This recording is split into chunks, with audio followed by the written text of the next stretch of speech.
Personal loans ಕೊಡೋದು ಬಂದು salaried ಕೇಸಸ್ಗೆ, ಕರೆಕ್ಟಾ?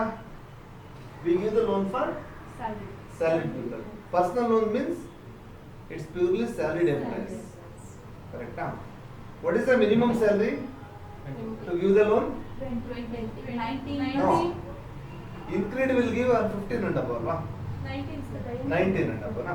Increed is 19. Actually, the minimum salary is 19,000. 19 is 20. 19 is the bottom line. 19 Get bottom. the people of more than 30,000 rupees.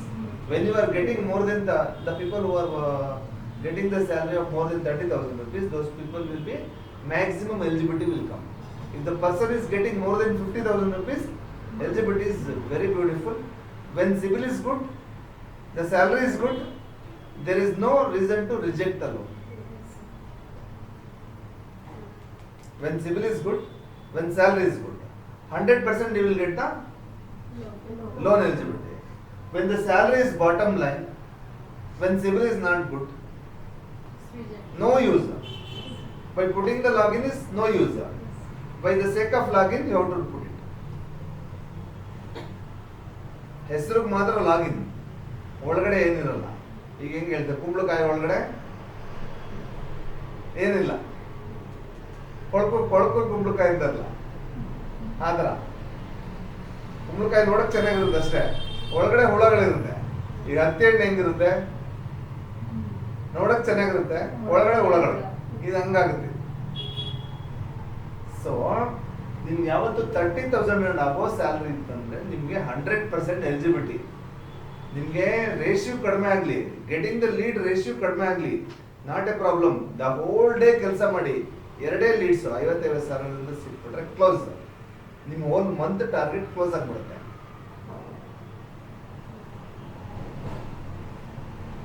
ಅರ್ಥ ಮಾಡ್ಕೊಂಡ್ರಾ? ಏನ್ ಹೇಳಿದೆ ಹೇಳಿ point? 50,000 ಅನ್ನುವಂಥದ್ದು 2 ಕಸ್ಟಮರ್ ನಿಮ್ಮ ಹತ್ರ 10 ಲಕ್ಷ ಲೋನ್ ತಗೊಂಡ್ಬಿಟ್ರೆ 20 ಲಕ್ಷ ಕ್ಲೋಸ್. ಈಸಿನ ಟಫ್? 100 ಕಾಲ್ ಮಾಡಿದ್ರೆ 200 ಕಾಲ್ ಮಾಡಿದೆ ಅಂತ ಹೇಳ್ತಿರಲ್ಲ, 100 ಕಾಲ್ ಮಾಡಿ 2 ಕಸ್ಟಮರ್ ಬರ್ಲಿ, ದಟ್ ಈಸ್ ಎನಫ್. ನೀವು ಕಷ್ಟಪಡ್ತಿರಲ್ಲ, ಕಷ್ಟಪಡುವಂಥದ್ದು ಏನಿಲ್ಲ ಇಲ್ಲಿ. ಎಸ್ ನೋ ಅಂತಾರ, ಬಿಡಿ ನೋ ಅನ್ಕೊಳ್ಳಿ. ನಮ್ಗೆ ಬೇಕಾಗಿರೋದು ಎಷ್ಟು ಜನ ಬೇಕು? ದಿನಕ್ಕೆ 2 ಸಿಕ್ಕಿದ್ರು ದಟ್ ಈಸ್ ಎನಫ್. ಮಿಕ್ಕಿದವರೆಲ್ಲ ಬಂಪರ್ ಆಫರ್ ಅಂತಾರಲ್ಲ, ಹಂಗೆ ಬಂದ್ರೆ ಬರ್ಲಿ, well and good. Any how you are good doing the calls ಅಲ್ವಾ? 2 ಕಸ್ಟಮರ್ ಕ್ಲಿಕ್ ಆದ್ರು ದಟ್ ಈಸ್ ಎನಫ್. 200 ಕಾಲ್ಸ್ ಮಾಡಿ ನಿಮ್ 4 ಲೀಡ್ಸ್ ಬಂದ್ರೆ that is more than enough. Closings ಆಗ್ತಾ ಇಲ್ಲ. ಗೆಟಿಂಗ್ ದ ಲೀಡ್ಸ್ ಅಂತೀರಾ, ಕ್ಲೋಸಿಂಗ್ಸ್ ಆಗ್ತಾ ಇಲ್ಲ. ಯಾಕೆ ತಾನೆ? ಅದನ್ನ ಮಾಡಿ, ನಾನು ಹೇಳ್ಕೊಟ್ಟಂಗೆ ಮಾಡಿ, ಅವಾಗ ಆಗುತ್ತೆ ಕರೆಕ್ಟ್. ಪಾಲಿಸಿ ಅರ್ಥ ಮಾಡ್ಕೊಳ್ಳಿ. ಎಷ್ಟೊಂದು ಲೀಡ್ಸ್ ವೇಸ್ಟ್ ಮಾಡ್ಕೋತಾ ಇರ್ತೀರಾ, ಕರೆಕ್ಟ್ ಅಲ್ವಾ? Salary minimum 19,000 rupees is the minimum salary. 19,000 ಇದರಲ್ಲಿ ಆಗ್ತೀರಾ? ಇನ್ಕ್ರೀಡ್ ಒಂದೇನಾ? ಒಂದೇ ಬ್ಯಾಂಕ್ ಇಲ್ಲ? ಫಿನೇಬಲ್ ಎಷ್ಟು? 19 ಅನ್ನ? Very good. 19,000 is ಫಿನೇಬಲ್ ಆಲ್ಸೋ ಹಾಕ್ಬೋದು. ರೈಟಾ? ಫಿನೇಬಲ್. IDFC ಚೆಕ್ ಮಾಡಿದ್ರಾ? ಓಕೆ, ಸದ್ಯಕ್ಕೆ 2 ಬ್ಯಾಂಕ್ಸ್ ಅಂತೂ ಇದೆ. IDFC ಇದ್ರೆ ಅದನ್ನ ಚೆಕ್ ಮಾಡ್ಕೊಂಡು ಹೇಳೋಣ. ಬಟ್ ಮಿನಿಮಮ್ ಫುಲ್ ಅಟೋನ್ ಹಾಕು. 19 ಫುಲ್ ಅಟೋನ್ಗೂ ಮಾಡ್ತಾರೆ ಆಕ್ಚುಲಿ. ಬಜಾಜ್ ಫೈನಾನ್ಸ್ ಎಷ್ಟು 25 ಅಂತ ನೀವು ಮೆನ್ಷನ್ ಮಾಡಿ, ಆಮೇಲೆ ನಾವು ನೋಡ್ಕೊಂತೀವಿ. ಬಜಾಜ್ ಫೈನಾನ್ಸ್ ಅಲ್ಲಿ ಮಿನಿಮಮ್ 35 ಅಂತದ್ದು, ಅದು ಕಮ್ಮಿ ಇದ್ರೂ ನೀವು 35 ಹಾಕಿ ನಾವು ಆಮೇಲೆ ನೋಡ್ಕೊತಾರೆ. ಹೌದು, ಕರೆಕ್ಟ್. ಮತ್ತೆ ಅದನ್ನು ನೀವು ಹಾಕ್ಬೋದಾ? ಎಲ್ಲಿಗೆ? ಬಜಾಜ್ ಅದು ಡೌಟ್ ಸರ್. 3 ಫೈಲ್ ಹಾಕ್ಬೋದಾ? ಅಲ್ಲ, ಡೌಟ್ಫುಲ್ ಇರಲಿ, at least you can do the logins ಅಲ್ವಾ? 19 ಇಲ್ಲ, 25 ಅಬೋ. 25. ಈಗ 19 ಬಂದ್ರೆ ಎಲ್ಲೆಲ್ಲಿ ಹಾಕ್ತೀರಾ? ಇನ್ಕ್ರೀಡ್ 19 ಇದ್ರೆ ಮಿನಿಮಮ್ ಇದ್ರೆ ಎಷ್ಟು ಹಾಕ್ತೀರಾ? ಫಿನೇಬಲ್, ಫುಲ್ ಬಜಾಜ್ 3 ಕಡೆ ಹಾಕ್ತೀರಾ? ಬಜಾಜ್ ಆಗಲ್ಲ. ಓಕೆ, 2 ಕಡೆ ಅಂತ ಹಾಕ್ತೀರಾ? 19 2 ಕಡೆ ಆಗುತ್ತೆ. ಈಗ ನಾ ಬ್ಯಾಂಗ್ಳೂರಲ್ಲಿ ನಿಮ್ಗೆ ಸಾಮಾನ್ಯವಾಗಿ ಮಿನಿಮಮ್ ಅಂದ್ರೆ ಒಂದು 20,000 ಅಬೋನೇ ಇರ್ತಾರೆ, ಹೌದು. ಕರೆಕ್ಟಾ? Yes. 25,000 30,000 ಅಬೋನೇ ಮ್ಯಾಕ್ಸಿಮಮ್ ಪೀಪಲ್ ಆರ್ ದೇರ್, ಕರೆಕ್ಟಾ ಇಲ್ವಾ? Yes, sir. 19 ಇದ್ರೆ ಇನ್ಕ್ರೀಡ್ ಆಗ್ತೀರಾ. ಸಪೋಸ್ ಒಂದು ಕಸ್ಟಮರ್ 25 ಬಂದ ಅನ್ಕೊಳ್ಳಿ, 25 ಬಂದ್ರೆ ಎಷ್ಟು ಆಗ್ತೀರಾ? ಎಲ್ಲಿಗೆ ಆಗ್ತೀರಾ? ಬಜಾಜ್, HDFC HDFC 25 ಇದೆಯಾ? ಇದೆ ಸರ್. ಇದೆಯಾ? Bajaj, HDFC next IDFC again full at India ಇದೆ. ಪಿನಬಲ್ ಫುಲ್. ಇದು 5 ಬ್ಯಾಂಕು ಹಾಕ್ಬೋದಾ? ಇದು ಒಪ್ಕೊಂಡ್ರ? ಈಗ Yes, sir. ಒಪ್ಕೊಂಡಿದ್ರ, ರೈಟಾ? ಈ ಕೆಲಸ ಮಾಡ್ತಾ ಇದ್ರಾ? Yes, sir. ಮಾಡ್ತಾ ಇದ್ರಾ? ಎಲ್ಲ ಬ್ಯಾಂಕ್ ಹಾಕ್ಸಿದ್ರಾ? ಹಾ, ಹಾಕ್ಸಿದೆ ಸರ್. ಪಿನಬಲ್, ಬಜಾಜ್, Fullerton ಅಲ್ಲಿ ಹಾಕಿಲ್ಲ. ಹಾಕಿ ರಿಮೈಂಡ್ ಮಾಡಿ ಅವ್ರಿಗೆ.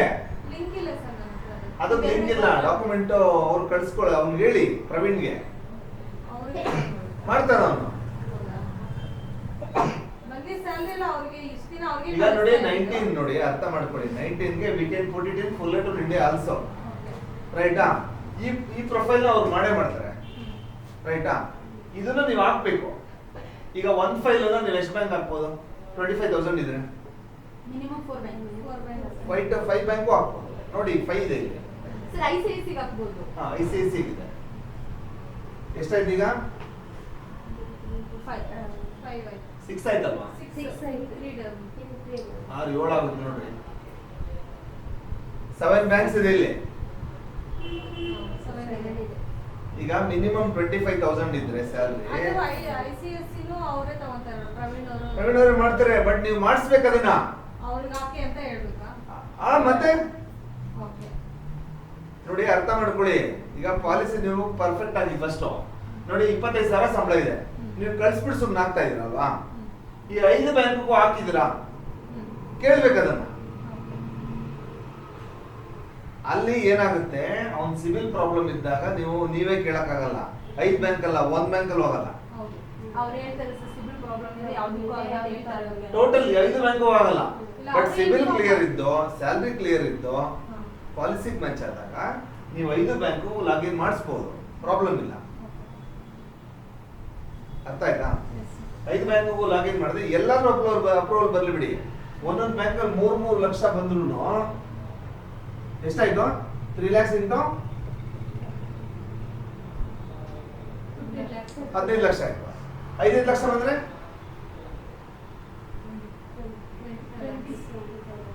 ಈ ಕೆಲಸ ನೀವು ಮಾಡಬೇಕು.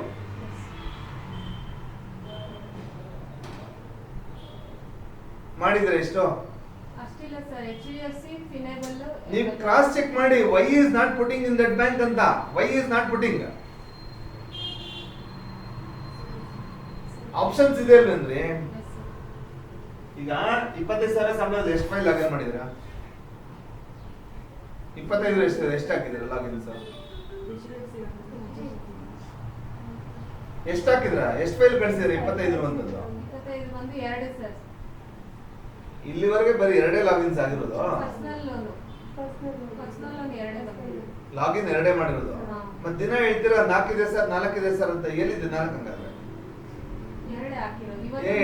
ನಾನು ಎಂಟ್ರಿನೇ ಒಂದು 10-15 ಕಳಿಸಿರ್ತೀರ ಪರ್ಸನಲ್ ಲೋನ್ಸ್ಗೆ ಎಲ್ಲ ಎಲ್ಲ ಸೇರ್ಕೊಂಡು. ರಿಜೆಕ್ಟ್ ಮಾಡಿದೆ ಸರ್. ಆ ಪ್ರಾಬ್ಲಮ್ ಇದೆ, ಈ ಪ್ರಾಬ್ಲಮ್, ಸಿವಿಲ್ ಪ್ರಾಬ್ಲಮ್ ಇದೆ ಅಂತೆಲ್ಲ ರಿಜೆಕ್ಟ್ ಅದೆಲ್ಲ ಮಾಡಿದೆ. ನಿಜನೇ ರೀ. ಅದು ಅದೇನ್ ಮಾಡಕ್ಕಾಗಲ್ಲ. ಕ್ವಾಲಿಟಿ ಫೈಲ್ಸ್ ತಗೊಳ್ಳಿ ಆಗುತ್ತೆ.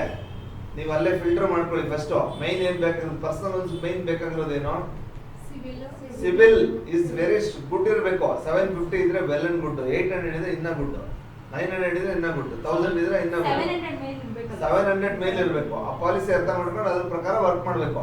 ನೀವು ಅಂದ್ರೆ ಅಷ್ಟು ಕ್ವಾಲಿಟಿ ಫೈಲ್ ಸೋರ್ಸ್ ಮಾಡ್ತಾ ಇಲ್ಲ. ರಿಜೆಕ್ಟ್ ಏನಕ್ಕಾಗುತ್ತೆ?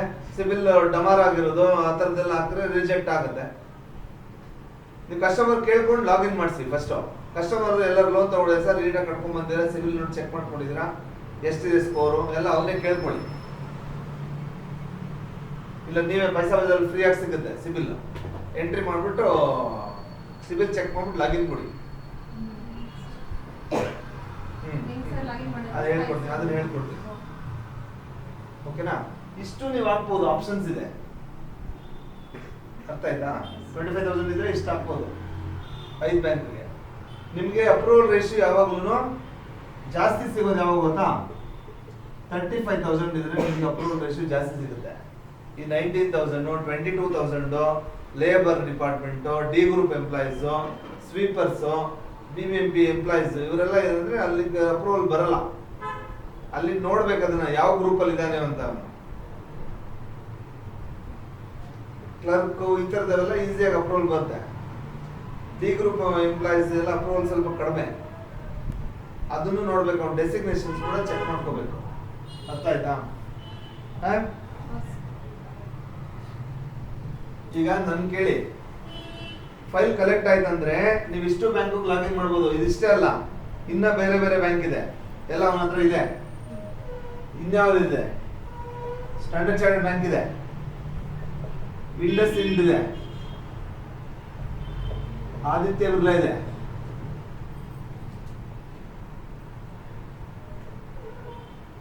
ಹೀರೋ ಕಾರ್ಪ್ ಇದೆ, ಅದಲ್ಲದಂತೆ ಇನ್ನ ಒಂದಷ್ಟು ಬ್ಯಾಂಕ್ ಇದೆ. ಎಲ್ಲ ಅವ್ರಿಗೆ ಗೊತ್ತು. ಲಾಗಿನ್ ಮಾಡಿಸ್ಬೇಕಷ್ಟೇ. ನಿಮ್ ಪ್ರೊಫೈಲ್ ಕರೆಕ್ಟ್ ಆಗಿರೋದು ಕೊಟ್ರೆ ಆಟೋಮೆಟಿಕ್ ಆಗಿ ಲಾಗಿನ್ ಆಗುತ್ತೆ ಅಷ್ಟು ಬ್ಯಾಂಕ್ಗೂ. ನಿಮ್ ಪ್ರೊಫೈಲ್ ಬಂದಿರಲ್ಲ ಇಲ್ಲಿ, ಕರೆಕ್ಟ್ ಅಲ್ವಾ?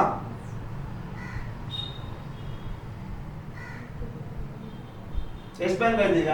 10 ಬ್ಯಾಂಕ್ ಆಗ್ಲಿಲ್ವಾ? 10 ಬ್ಯಾಂಕಲ್ಲಿ ಒಂದು 4 ಬ್ಯಾಂಕ್ ಅಂತೂ ಲಾಗಿನ್ ಮಾಡಿಸ್ಬೋದಾ?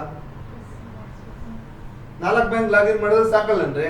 4 ಲಕ್ಷ ಅಪ್ರೂವಲ್ ಬಂದ್ರೆ ಆಗೋಗುತ್ತಲ್ವಾ? ಪ್ರೊಫೈಲ್ ಯಾವ್ದಾದ್ರು ಕರೆಕ್ಟ್ ಆಗಿರೋದು ಬಂದಿದ್ಯಾ? ಬಂದಿಲ್ಲ. ಬಂದಿದ್ರೆ ಹೇಳಿ, ನನ್ಗೆ ಹೆಸರು ಹೇಳಿ, ಒಂದೊಂದು ಈಗ ಹೇಳ್ತೀನಿ.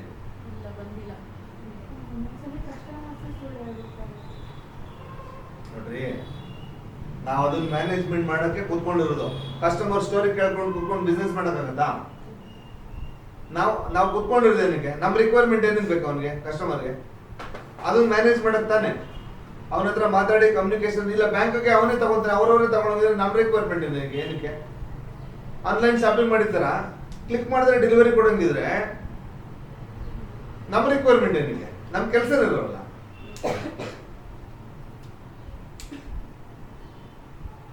ಅದಿಲ್ಲದೆ ಇರೋದಕ್ಕೆ ನಾವು ಬೇಕಾಗಿರೋದು ಬ್ಯಾಂಕ್ಗೆ. ಅರ್ಥ ಆಯ್ತಾ? ಎಷ್ಟು ಬ್ಯಾಂಕ್ ಇದೆ, ಇಷ್ಟು ಬ್ಯಾಂಕ್ ಇದೆ, ಪಾಲಿಸಿ ಹೇಳ್ತೀನಿ ಕೇಳ್ಕೊಳ್ಳಿ ಹೆಂಗ್ ವರ್ಕ್ ಮಾಡೋದು ಅಂತ. ನಿಮ್ಗೆ ಆವತ್ತಿನ ಅದನ್ನ ಹೇಳ್ಕೊಡ್ತಾ ಇದ್ದೀನಿ. ವಿಡಿಯೋಸ್ ಯಾರು ನೋಡಿಲ್ಲ, ಇವಾಗ ನೋಡಿದಿರ ಅನ್ಸುತ್ತೆ ಮೋಸ್ಟ್ಲಿ. ಬರ್ಕೊಂಡಿದ್ರೆ ಎಲ್ಲ ಪಾಯಿಂಟ್ಸ್ ಎಲ್ಲ. ಫಸ್ಟ್ ಯಾರು ಕೊಡ್ತಿರ್ಲೋ ಸ್ಯಾಲರಿ ಪರ್ಸನಲ್ ಬಗ್ಗೆ ಮಾತ್ರ ಮಾತಾಡ್ತೀನಿ ಈಗ. ಮಿನಿಮಮ್ ಸ್ಯಾಲರಿ ಎಷ್ಟು? 19,000 ಸ್ಯಾಲರಿ ಮಿನಿಮಮ್, ಕರೆಕ್ಟಾ? ಸ್ಯಾಲರಿ ಅಕೌಂಟ್ಗೆ ಕ್ರೆಡಿಟ್ ಆಗ್ಬೇಕು ತಾನೆ? ಮಿನಿಮಮ್ ಪ್ರೈವೇಟ್ ಲಿಮಿಟೆಡ್ ಇರಬೇಕು, ಕರೆಕ್ಟಾ? ಪಾರ್ಟ್ನರ್ಶಿಪ್ ಕಂಪ್ನಿಗೂ ಕೆಲವೊಂದು ಮಾಡುತ್ತೆ, ಇದ್ರೆ ಕೇಸ್ ಟು ಕೇಸ್ ನೋಡ್ಕೊಂಡು ಮಾಡ್ಬೋದು. ಪಾರ್ಟ್ನರ್ಶಿಪ್ ಕಂಪ್ನಿನೂ ಕೆಲವೊಂದು ಮಾಡುತ್ತೆ, ತಿಳ್ಕೊಂಡು ಅದನ್ನ ಕೇಸ್ ಟು ಕೇಸ್ ನೋಡ್ಕೊಂಡು ಮಾಡಬೇಕು. ಸ್ಯಾಲರಿ ಅಕೌಂಟ್ಗೆ ಕ್ರೆಡಿಟ್ ಆಗಬೇಕು. ಇದು ಬಂದು ನಾರ್ಮಲ್ ಇನ್ಕಮ್ ಪ್ರೋಗ್ರಾಮ್.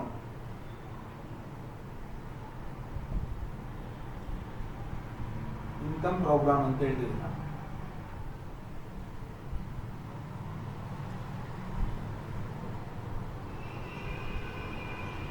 ಇದರಲ್ಲಿ ಸಿಬಿಲ್ ಕ್ಲಿಯರೆನ್ಸ್ ಇರಬೇಕು, ಅದನ್ನ ವೆರಿ ಇಂಪಾರ್ಟೆಂಟ್ ತಿಳ್ಕೊಳ್ಳಿ. ಸಿಬಿಲ್ ಅಂತ ಅಂದ್ರೆ ಏನು? ಅವ್ನು ಯಾವ್ದಾದ್ರು ಲೋನ್ ಐದರ್ ಕ್ರೆಡಿಟ್ ಕಾರ್ಡ್ಸ್ ಏನಾದ್ರೂ ತಗೊಂಡು ನೀಟಾಗಿ ಕಟ್ಕೊಂಡು ಬಂದಿದ್ರೆ ಸಿಬಿಲ್ ಸ್ಕೋರ್ ಇನ್ಕ್ರೀಸ್ ಆಗುತ್ತೆ. ಕರೆಕ್ಟ್ ಆಗಿ ಕಟ್ಟಿಲ್ಲ ಅಂದ್ರೆ ಸಿಬಿಲ್ ಸ್ಕೋರ್ ಡಿಕ್ರೀಸ್ ಆಗಿರುತ್ತೆ. CIBIL score minimum 700 and above ಇರಬೇಕು. ಕ್ಲಿಯರಾ? 700 ಅಬೋವ್ ಇದ್ರೆ ಮಾತ್ರ ಲೋನ್ ಸಿಗೋದು. ಇದನ್ನ ನೀವು ಚೆಕ್ ಮಾಡ್ಕೊಳ್ಳಿ, ಕ್ರಾಸ್ ಚೆಕ್ ಮಾಡ್ಕೊಳ್ಳಿ, ಎಲ್ಲ ಕೇಳ್ಕೊಳ್ಳಿ ಫಸ್ಟ್. ಪರ್ಸನಲ್ ಗೆ ಮೇಜರ್ ಏನ್ ಬೇಕಾಗಿರೋದು? 19,000 ಡಬಲ್ ಸ್ಯಾಲರಿ ಇರಬೇಕು, ಅಕೌಂಟ್ ಕ್ರಿಯೇಟ್ ಆಗಬೇಕು, ಪ್ರೈವೇಟ್ ಲಿಮಿಟೆಡ್ ಕಂಪನಿ ವರ್ಕ್ ಮಾಡಬೇಕು, ಅಟ್ಲೀಸ್ಟ್ ಪಾರ್ಟ್ನರ್ಶಿಪ್ ಕಂಪನಿ ಇರಬೇಕು. ಇದಿಷ್ಟಿದ್ರೆ ಮ್ಯಾನೇಜ್ ಮಾಡಬಹುದು, ಕರೆಕ್ಟಾ? ಕಂಪನಿಯಲ್ಲಿ ಮಿನಿಮಮ್ ಅಟ್ಲೀಸ್ಟ್ ಒಂದು ಕಾರ್ಪೊರೇಟ್ ಕಂಪನಿ ಇದ್ರೆ ಅಟ್ಲೀಸ್ಟ್ 1 ಇಯರ್ ವರ್ಕ್ ಮಾಡಿರ್ಬೇಕು. ಕಂಪನಿ ಆದ್ರೆ 1 ಇಯರ್, ಪ್ರೈವೇಟ್ ಲಿಮಿಟೆಡ್ ಆದ್ರೆ ಅಟ್ಲೀಸ್ಟ್ 3 ಇಯರ್ಸ್ ಕೇಳ್ತಾರೆ. 3 ಇಯರ್ಸ್ either 2 ಇಯರ್ಸ್.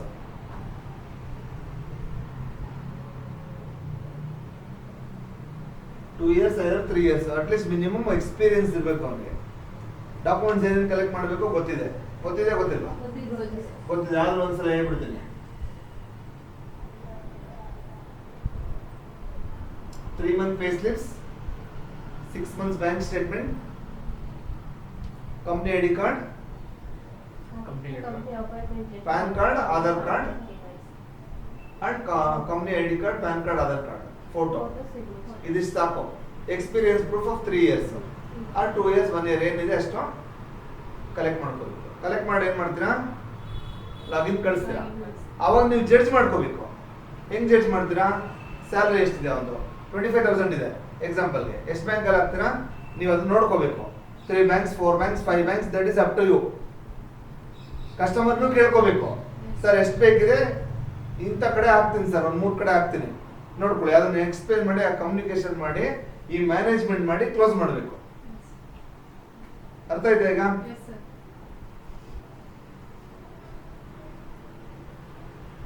ಇದರಲ್ಲಿ ಇನ್ನೊಂದು very important, corporate company check ಮಾಡ್ಕೋಬೇಕು, ಕಂಪ್ನಿ ಲಿಸ್ಟ್ ಚೆಕ್ ಮಾಡಬೇಕು. ಕರೆಕ್ಟಾ? ರೇಟ್ ಆಫ್ ಇಂಟ್ರೆಸ್ಟ್ ಕೇಳ್ತಾರೆ ನಿಮಗೆ, ಕರೆಕ್ಟ್ ಅಲ್ವಾ? ರೇಟ್ ಆಫ್ ಇಂಟ್ರೆಸ್ಟ್ ಸ್ಟಾರ್ಟಿಂಗ್ ಎಷ್ಟಿಂದ ಆಗುತ್ತೆ? 10.5 ಇಂದ ಸ್ಟಾರ್ಟ್ ಆಗುತ್ತೆ. ಇದು ಯಾರು ಕೊಡ್ತೀವಿ? Salaried people. ಒಂದು ಇದು ಕಾರ್ಪೊರೇಟ್ ಕಂಪ್ನಿ ವರ್ಕ್ ಮಾಡ್ಬೇಕಂತ ಅಂದ್ರೆ ಲಿಸ್ಟೆಡ್ ಕಂಪ್ನೀಸ್ ಅಲ್ಲಿ ಇದ್ರೆ 10.5. ಆ ಲಿಸ್ಟ್ ರೇಟ್ ಚೆಕ್ ಮಾಡ್ಕೋಬೇಕು. ಎಲ್ಲಿದೆ ಅದು?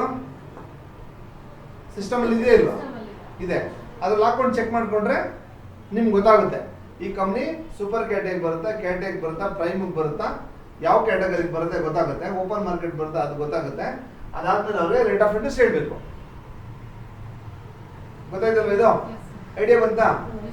ನೆಕ್ಸ್ಟ್ ಆ ರೇಟ್ ಆಫ್ ಇಂಟ್ರೆಸ್ಟ್ ಅವ್ರಿಗೆ ಅಪ್ಲಿಕೇಬಲ್ ಆಗುತ್ತೆ. ಕ್ಯಾಟೆಗರಿ ಇದ್ರೆ. ಓಪನ್ ಮಾರ್ಕೆಟ್ ಬಂದ್ರೆ ಆ ಯಾವ್ದು ಲಿಸ್ಟ್ ಬಂದಿಲ್ಲ ಅಂತಂದ್ರೆ ದಟ್ ಇಸ್ ಓಪನ್ ಮಾರ್ಕೆಟ್ ಅಂತ ಹೇಳ್ತೀವಿ ಅದನ್ನ. ಪ್ರೈವೇಟ್ ಲಿಮಿಟೆಡ್ ಕಂಪ್ನಿ, ನಾರ್ಮಲ್ ಕಂಪ್ನಿಗಳು ಈ ತರದ್ದೆಲ್ಲ ಓಪನ್ ಮಾರ್ಕೆಟ್ ಬರುತ್ತೆ. ಆ ತರದವು ಸಾವಿರಾರು ಕಂಪ್ನಿಗಳಿದೆ. ಲಿಸ್ಟೆಡ್ ಕಂಪ್ನೀಸ್ ಅಲ್ಲದಂತೆ ಓಪನ್ ಮಾರ್ಕೆಟ್ ಕಂಪ್ನಿಗಳು ಸಾವಿರಾರು ಇದೆ. ಓಪನ್ ಮಾರ್ಕೆಟ್ ಬಂತಂದ್ರೆ ಅದು ನಾರ್ಮಲ್. ಅದನ್ನ ಎಲ್ಲಾಗ್ತಿ ನೋಡ್ಕೋಬೇಕು ಅದನ್ನ. ಆ ತರದ್ದೆಲ್ಲ ಫುಲ್ ಅಂಡ್ ಆನ್ ಇಂಡಿಯಾ ಮಾಡುತ್ತೆ, IDFC ಮಾಡುತ್ತೆ, ಫಿನೇಬಲ್ ಮಾಡುತ್ತೆ, ಇನ್ಕ್ರೀಡ್ ಮಾಡುತ್ತೆ. ಇಂಥ ಕಡೆ ಹಾಕ್ಬೇಕು. 15 ಇದೆಯಾ ಫಿನೇಬಲ್? ಅಷ್ಟೇನಾ? ಇಲ್ಲ, starting 15 starting interest rate. But ಅವ್ರು ರಿಸ್ಕ್ ತಗೋತಾರಲ್ವಾ, ಈ ತರ ಕಂಪ್ನಿನೆಲ್ಲ ಇವ್ರು ರಿಸ್ಕ್ ತಗೊಳಲ್ಲ. ಫಿನೇಬಲ್ ರಿಸ್ಕ್ ತಗೊಳ್ಳೋದು, ಅದಕ್ಕೆ ಇಂಟ್ರೆಸ್ಟ್ ರೇಟ್ ಜಾಸ್ತಿ. ಅರ್ಥ ಆಯ್ತಾ? ಕಂಪ್ನಿ ಲಿಸ್ಟ್ ಬಗ್ಗೆ ಗೊತ್ತಾಯ್ತಾ? ಸಿಬಿಲ್ ಬಗ್ಗೆ ಗೊತ್ತಾಯ್ತಾ? ಯಾವ ತರ ಕ್ಯಾಟಗರಿ ಕೊಡ್ತೀವಿ ಅಂತ ಗೊತ್ತಾಯ್ತಾ? ಓಕೆ. ಈಗ ನಾರ್ಮಲ್ ಆಗಿ ಯೋಚನೆ ಮಾಡಿ, ಒಂದ್ ಫ್ಯಾಮಿಲಿ ಅಂದ್ರೆ ಒಂದಿಬ್ರು ವರ್ಕ್ ಮಾಡಲ್ವಾ? 5 ಜನ ಫ್ಯಾಮಿಲಿ ಅಂತ ಅಂದ್ರೆ ಇಬ್ರು ವರ್ಕ್ ಮಾಡಲ್ವಾ? ಪ್ರೊಫೈಲ್ ಮ್ಯಾಚ್ ಆಗುತ್ತಾನೆ? ಸಿಗಲ್ವಾ ಕಸ್ಟಮರ್ಸ್? ಅವ್ರ ರೆಫರೆನ್ಸ್ ತಗೊಳಕಾಗಲ್ವಾ? ತಗೋಬಹುದು. ಪರ್ಸನಲ್ ಒಂದು ಈಸಿ ಅಲ್ವಾ? ಈಸಿನ ಕಷ್ಟ? ಈಸಿ ಇದೆ. ತಗೊಳ್ಳೋದು, ನೋಡೋದು, ಪೇ ಸ್ಲಿಪ್ ತರಿಸ್ಕೊಳ್ಳೋದು, ಲಾಗಿನ್ ಕಳಿಸೋದು, ತಗೊಳ್ಳೋದು, ಪೇ ಸ್ಲಿಪ್ ತರಿಸ್ಕೊಳ್ಳೋದು, ಲಾಗಿನ್ ಕಳಿಸೋದು, ಪ್ರೊಸೆಸ್ ಮಾಡ್ಬೇಕಲ್ವಾ? ಇವತ್ತು 2 ಸರ್, ಇವತ್ತು 3 ಸರ್ ಅಂತೀರ. ಮತ್ತೆ ಡಾಕ್ಯುಮೆಂಟ್ಸ್ ಕಳ್ಸಕ್ಕೆ ಲೇಟ್ ಮಾಡ್ತಾರೆ. ಅದೇ ಆ ಮ್ಯಾನೇಜ್ಮೆಂಟ್ಗೆ ನಾವು ಕುತ್ಕೊಂಡಿರೋದಿಲ್ಲ, ಮಾಡ್ಬೇಕು ಅದನ್ನ. 100 ಕಸ್ಟಮರ್ ಇಟ್ಕೊಂಡು 4 ಕಸ್ಟಮರ್ ಕಳಿಸ್ಬೇಕು. ನಾವು ನಮ್ ಕೈ ಸಿಗದಾಗ ನಿಮಗೆ ಕಳಿಸ್ತೀವಿ ಅಷ್ಟೇ, ನೀವು ಕಾಲ್ ಮಾಡ್ಬೇಡಿ ಅಂತಾರೆ. ಒಬ್ರು ಅಂತಾರೆ, 100 ಜನ ಅಂತಾರ. ಸರಿ, ಇವಾಗ ಹಾಸ್ಪಿಟಲ್ ಅಲ್ಲಿ ಮತ್ತೆ ಈಗ ಒಬ್ಬರೇ ಅನ್ನೋದು ಆತರ 100 ಜನ ಅಂತಾರ ಅನ್ನಲ್ಲ. 100 ಜನ ಇರ್ಬೇಕು ನಿಮ್ಮ ಹತ್ರ. ಆ ಪೋಸ್ಟ್ಪೋನ್ ಮಾಡ್ಕೊಂಡು ಹೋಗ್ಲಿ, 90 ಜನ ಅನ್ಲಿ, 5 ಜನ ಲಾಗಿನ್ ಮಾಡಿಸಿ. ಏನಂತಾನೆ ನಾಳೆ ಕೊಡ್ತೀನಿ ಅಂತಾನೆ, ನಾಳೆ ಕೊಡ್ತೀನಿ ಅಂತ ಇನ್ನೇನಂತಾನೆ ಮ್ಯಾಕ್ಸಿಮಮ್ ಅಂದ್ರೆ ಅಷ್ಟೇ ತಾನೆ. ದಿನ 100 ಜನ ಅನ್ಲಿ, 5 ಜನ ತಗೊಳ್ಳಿ. ದಿನ ನಮಗೂ ಈಗ ಎಷ್ಟು ಜನ ಕಸ್ಟಮರ್ ಅವ್ರಪ್ಪ ನಮ್ಮ ಹತ್ರ? ಎಷ್ಟು ಜನ ಅವ್ರೆ? 1000 ಮೇಲೆ ಇದ್ದಾರೆ. ಎಲ್ಲ ಬುಕ್ ಸಿಸ್ಟಮ್ ಎಲ್ಲ ಚೆಕ್ ಮಾಡ್ಕೊಂಡು, ಅಲ್ಲ ಬುಕ್ ಸಿಸ್ಟಮ್ ಆಳುಗಳೆಲ್ಲ ಪ್ರತಿಯೊಂದು ನೋಡ್ಕೊಂಡು ಬಂದ್ರೆ 1000 ಜನ ಇದ್ದಾರೆ. ದಿನ ಎಷ್ಟು ವಿಸಿಟ್ ಮಾಡ್ತಾರೆ? ಅವರೇಜ್ ಒಂದ್ 3 ಜನ, ಇಬ್ರು ಅಷ್ಟೇ. ನಮಗೂ ಅಷ್ಟೇ ಸಾಕು. ದಿನ 3 ಜನ ವಿಸಿಟ್ ಮಾಡಿದ್ರೆ ಸಾಕು ನಮ್ಗೆ. 1000 ಜನದಲ್ಲಿ 3 ಜನ ಇರ್ತಾರೆ ನಮ್ಗೆ. ಬಿಸ್ನೆಸ್ ಹಂಗೇನೆ. 1000 ಜನ ಬಂದ್ಬಿಟ್ರೆ ನಾಳೆ ಬೆಳಗ್ಗೆ ನಾನು ಬೆಂಚ್ ತಗೊಂಡು ಬಂದ್ಬಿಡ್ತೀನಿ ರೋಡ್ಗೆ. 1000 ಜನ ಒಟ್ಟಿಗೆ ಬಂದು ಪ್ರಾಪರ್ಟಿ ತಗೊಂಡ್ಬಿಟ್ರೆ ನಾನು ಬೆಂಚಲ್ಲಿ ಓಡಾಡ್ಬೋದು. ಕರೆಕ್ಟ್ ತಾನೆ? ಹಂಗಾಗಲ್ವಲ್ಲ. ದಿನ ಇಬ್ಬಿಬ್ಬರೇ ಮಾಡಿ ಸಾಕು, ಇಬ್ಬಿಬ್ಬರೇ ಲಾಗಿನ್ ಮಾಡಿಸಿ. Every day 2 logins is enough. But ನಿಮ್ಮ ಹತ್ರ 100 ಪೀಪಲ್ ಇರಬೇಕು. ಆ 100 ಪೀಪಲ್ ಇದ್ದಾಗ ನಿಮ್ಗೆ 2-3 ಜನ ಪಿಕಪ್ ಆಗ್ತಾ ಇರ್ತಾರೆ. ಅದು ಆಗೋದು, ಆ ಸೈಕಲ್ ಬರಬೇಕು. ಅರ್ಥ ಆಯ್ತಾ? ನಿಮ್ಮ ಹತ್ರ 10 ಜನ ಇದ್ರೆ ಯಾರನ್ನು ಕೇಳ್ತೀರ ಹೋಗಿ? ಕೊನೆಗೆ ನನ್ನ ಪ್ರೆಸೆಂಟ್ ತಗೊಳಕಂತೆ ನಿಮ್ಮ ಹಸ್ಬೆಂಡ್ ಇಲ್ಲ ನಿಮ್ಮ ರಿಲೇಷನ್ ಹೋಗ್ಬಿಟ್ಟು ಒಂದು ಫೈಲ್ ತಗೊಂಡು ಬಂದು ಹಾಕ್ಬೇಕಷ್ಟೇ. ಲಾಗಿನ್ಸ್ ಅಂತ ಕೇಳ್ತೀವಲ್ಲ, ನಿಮ್ಗೆ ಗೊತ್ತಿರೋದು ಯಾರೋ ಕರ್ಕೊಂಡು ಸರ್ ಒಂದು ಲೋನ್ ತಗೊಳ್ಳಿ ಸರ್ ಅಂತ ಅಂದ್ಬಿಟ್ಟು ತರ್ಸಾಕ್ಬೇಕಷ್ಟೇ. ಇಲ್ಲ ಅವತ್ತೊಂದು ದಿನಕ್ಕೆ ಯಾರೋ ನಿಮ್ಮ ಫ್ರೆಂಡ್ಗೆ ಇವತ್ತೊಂದು ಲೋನ್ ಹಾಕ್ಬಿಡ್ತೀನಿ ಕಡೆ, ಹೆಸರು ಹಾಕ್ಬಿಡ್ತೀನಿ ಕಡೆ ಅಂದ್ಬಿಟ್ಟು ಅವ್ರ ಹೆಸರು ಸೇರಿಸ್ಬಿಟ್ಟು ಹೋಗ್ಬಿಡೋದು. ಅಲ್ಲ ಹೇಳಿದ್ದು ಆ ಥರನೂ ಮಾಡ್ತಾರೆ ಎಷ್ಟೋ ಜನ. ನಾವು ಮಾಡಲ್ಲ ಸರ್. ನಾವು ಮಾಡಲ್ಲ. ಯಾರ್ ಮಾಡ್ತಾರೋ ಗೊತ್ತಿಲ್ಲ, ನಾವು ಮಾಡಲ್ಲ. ಗೊತ್ತಾಯ್ತು? ಓಕೆ, ಅರ್ಥ ಆಯ್ತಾ? ಇದು ಕ್ಲಿಯರ್. ಫಸ್ಟ್ ಏನಾಯ್ತು ಈಗ? ಸ್ಯಾಲರಿಗೆ ಮಿನಿಮಮ್ ಇದು ಕ್ಲಿಯರ್ ಆಯ್ತಾ? ಸ್ಯಾಲರಿ ಕ್ಲಿಯರಾ? ಇಷ್ಟೇನೆ ಇರೋದಿಲ್ಲ. ಸ್ಯಾಲರಿ ವಿಷಯದಲ್ಲಿ ಬರೋದು ಇಷ್ಟೇನೆ, ರೈಟಾ? ನೆಕ್ಸ್ಟ್ ಬಿಸ್ನೆಸ್ ಲೋನ್ ಬರ್ತದೆ. ಬಿಸ್ನೆಸ್ ಲೋನ್ ಏನು? ಸುಮಾರು ತರ ಪ್ರೋಗ್ರಾಮ್ಸ್ ಇದೆ ಅದರಲ್ಲಿ. ಆ ಪ್ರೋಗ್ರಾಮ್ಸ್ ನ ಕರೆಕ್ಟ್ ಅರ್ಥ ಮಾಡ್ಕೊಳ್ಳಿ. ಒಂದೇನಿದೆ? 3 years IT. Normal income program ಇದು, IT ರಿಟರ್ನ್ಸ್ ಅಲ್ಲಿ.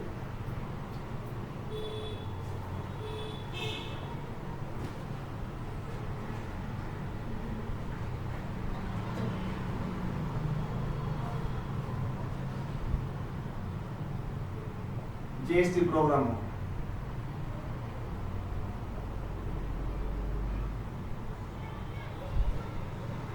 ಬ್ಯಾಂಕಿಂಗ್ ಪ್ರೋಗ್ರಾಮ್,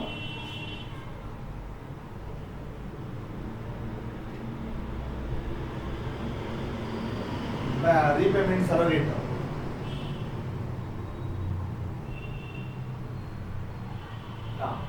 ಇಷ್ಟ ತರ ಇರುತ್ತೆ. ನಾರ್ಮಲ್ ಇನ್ಕಮ್ ಪ್ರೋಗ್ರಾಮ್ ಅಂತ ಅಂದ್ರೆ ಯಾವುದೇ ಬಿಸ್ನೆಸ್ ಆಗಲಿ ಮಿನಿಮಮ್ 2 years ಇರಬೇಕು. ಇಲ್ಲಿ ಮ್ಯಾಂಡೇಟರಿ, ಅರ್ಥ ಮಾಡ್ಕೊಳ್ಳಿ. ಅಲ್ಲ, ಕೆಲವು ಬ್ಯಾಂಕಲ್ಲಿ 2 years ಇದೆ, ಕೆಲವು ಬ್ಯಾಂಕಲ್ಲಿ 3 years ಇದೆ. ಕರೆಕ್ಟ್ ಅಲ್ವಾ? ಕರೆಕ್ಟ್ ಅಲ್ವಾ? ಮಿನಿಮಮ್ 3 years ಇದ್ರೆ ಗುಡ್. ಅಟ್ಲೀಸ್ಟ್ ಮಿನಿಮಮ್ 2 years ಅಂತೂ ಇರಬೇಕು. 3 years IT ರಿಟರ್ನ್ಸ್ ರೆಗ್ಯುಲರ್ ಆಗಿ ಫೈಲ್ ಮಾಡಿರಬೇಕು. ಫಸ್ಟ್ ಕೆಲಸ. ಕರೆಕ್ಟ್ ಆಗಿ ನಾರ್ಮಲ್ ಇನ್ಕಮ್ ಪ್ರೋಗ್ರಾಮ್ ಅಲ್ಲಿ 3 years minimum IT returns file ಮಾಡಿರಬೇಕು. ಕರೆಕ್ಟಾ? 1 year ಬ್ಯಾಂಕಿಂಗ್ ಬೇಕಾಗುತ್ತೆ. 1 year ಬ್ಯಾಂಕಿಂಗ್ ಅಂದ್ರೆ ಬ್ಯಾಂಕಿಂಗ್ ಶುಡ್ ಬಿ ಗುಡ್. ಅಲ್ಲಿ ಅರ್ಥ ಮಾಡ್ಕೊಳ್ಳಿ, ಯಾರು ಬ್ಯಾಂಕಿಂಗ್ ಚೆನ್ನಾಗಿರುತ್ತೆ ಅವ್ರಿಗೆ ಲೋನ್ ಅಪ್ರೂವಲ್ ಈಸಿಯಾಗಿ ಆಗುತ್ತೆ. ಬ್ಯಾಂಕಿಂಗ್ ಚೆನ್ನಾಗಿಲ್ಲ ಅಂದ್ರೆ ಲೋನ್ ಅಪ್ರೂವಲ್ ಕಷ್ಟ ಇದೆ. ಇದನ್ನು ಅರ್ಥ ಮಾಡ್ಕೊಳ್ಳಿ. ನಾನು ತರಿಸಿದ್ದೆ, ಅದು ಹಾಕಿದ್ದೆ, ಅದ್ರ ರಿಜೆಕ್ಟ್ ಆಯ್ತು ಅಂತ ಅನ್ನಂಗಿಲ್ಲ. ಬ್ಯಾಂಕಿಂಗ್ ಚೆನ್ನಾಗಿರ್ಬೇಕು, ಆವಾಗಲೇ ಲೋನ್ ಅಪ್ರೂವಲ್ ಬರೋದು. ABB ಅಂತೀವಿ, ಅವರೇಜ್ ಬ್ಯಾಂಕ್ ಬ್ಯಾಲೆನ್ಸ್ ಮೇಂಟೈನ್ ಮಾಡಿರ್ಬೇಕು. ಅವ್ನು ಎಷ್ಟು ಲೋನ್ ಕೊಡ್ತೀವಿ ಅಷ್ಟು EMI ಅದ್ರಲ್ಲಿ ಅಕೌಂಟಲ್ಲಿ ಇರಬೇಕು. ಅರ್ಥ ಆಯ್ತಾ? 3 years IT ರೆಗ್ಯುಲರ್ ಆಗಿತ್ತು. ಲಾಸ್ಟ್ ಇಯರ್ ಐಟಿಗೂ ಮಿನಿಮಮ್ ಈಗ ನೋಡಿ, ಎವ್ರಿ ಇಯರ್ ಏಪ್ರಿಲ್ ಮೇ ನಲ್ಲಿ IT ರಿಟರ್ನ್ಸ್ ಫೈಲ್ ಮಾಡ್ತಾರೆ. ಎವ್ರಿ ಇಯರ್ ಮೇ ನಲ್ಲಿ ಫೈಲ್ ಮಾಡಿದ್ರೆ ದಟ್ ಇಸ್ ಕರೆಕ್ಟ್. ಕೆಲವರು ಏನ್ ಮಾಡ್ತಾರೆ, ಮೇ ನಲ್ಲಿ ಫೈಲ್ ಮಾಡಲ್ಲ, ಡಿಸೆಂಬರ್ ಫೈಲ್ ಮಾಡ್ತಾರೆ. ಇಲ್ಲ, 2 ಸೇರ್ಸ್ ಒಂದೇ ಸಲ ಫೈಲ್ ಮಾಡ್ಬಿಡ್ತಾರೆ. ಪೋಸ್ಟ್ಪೋನ್ ಮಾಡಿದ್ರು ಅದು ಆ ಥರದ್ದೆಲ್ಲ ತಗೊಳಕ್ ಬರಲ್ಲ. IT ರಿಟರ್ನ್ಸ್ ರೆಗ್ಯುಲರ್ ಆಗಿ ಅಟ್ಲೀಸ್ಟ್ ಮಿನಿಮಮ್ 6 months ಗ್ಯಾಪ್ ಇರಬೇಕು. ಲಾಸ್ಟ್ ಇಯರ್ IT ರಿಟರ್ನ್ಸ್ಗೂ ಈ ಇಯರ್ IT ರಿಟರ್ನ್ಸ್ಗೂ 6 months ಗ್ಯಾಪ್ ಇರಬೇಕು. ಅದನ್ನ ನೋಡ್ಕೊಳ್ಳಿ. 3 months 4 months ಗ್ಯಾಪ್ ಇದ್ರೆ ಕನ್ಸಿಡರ್ ಮಾಡೋಕ್ಕಾಗಲ್ಲ. ಈ ಪ್ರೋಗ್ರಾಮ್ ಅಲ್ಲಿ ಬೇರೆ ಪ್ರೋಗ್ರಾಮ್ ಬರ್ತೀನಿ ಅದಕ್ಕೆ, ಆ ಥರದಕ್ಕೆ. ಈ ಪ್ರೋಗ್ರಾಮ್ ಅಲ್ಲಿ ಬಂದ್ರೆ ಮಿನಿಮಮ್ 6 months ಗ್ಯಾಪ್ ಅಲ್ಲಿ ಫೈಲ್ ಮಾಡಿರ್ಬೇಕು. ಅರ್ಥ ಆಯ್ತಾ? ಡಾಕ್ಯುಮೆಂಟ್ಸ್ ಏನಿರ್ಬೇಕು ಇದಕ್ಕೆ? 3 years IT returns, 1 year bank statement, company registration copy, shop rental agreements, ಮತ್ತೆ GST ರಿಟರ್ನ್ಸ್ ಇದ್ರೆ ತಗೊಳ್ಳಿ. GST certificate is enough. ಅಲ್ಲ, GST ರಿಟರ್ನ್ಸ್ ಬೇರೆ, ಸರ್ಟಿಫಿಕೇಟ್ ಬೇರೆ. Certificate is licence, any licence ನಡೆಯುತ್ತೆ, problem. Plus PAN card, Aadhaar card plus photo, ಇಷ್ಟು ಬಂದ್ರೆ login ಆಗುತ್ತೆ. ಕರೆಕ್ಟಾ? ಇದನ್ನ ಎಲ್ಲೆಲ್ಲಿ ಹಾಕ್ತಾರೆ ಈ ತರ ಫೈಲ್ಸ್ ಬಂದ್ರೆ? ಬ್ಯಾಂಕು, ಬಜಾಜ್ ಬಜಾಜ್. ಕರೆಕ್ಟಾ? ಆಮೇಲೆ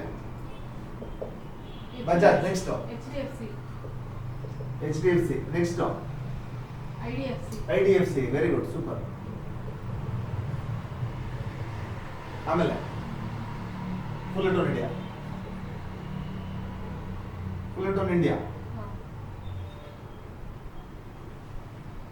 ಈ ತರ ಪ್ರೊಫೈಲ್ಸ್ಗೆ ಇನ್ನೊಂದು ಇದರಲ್ಲಿ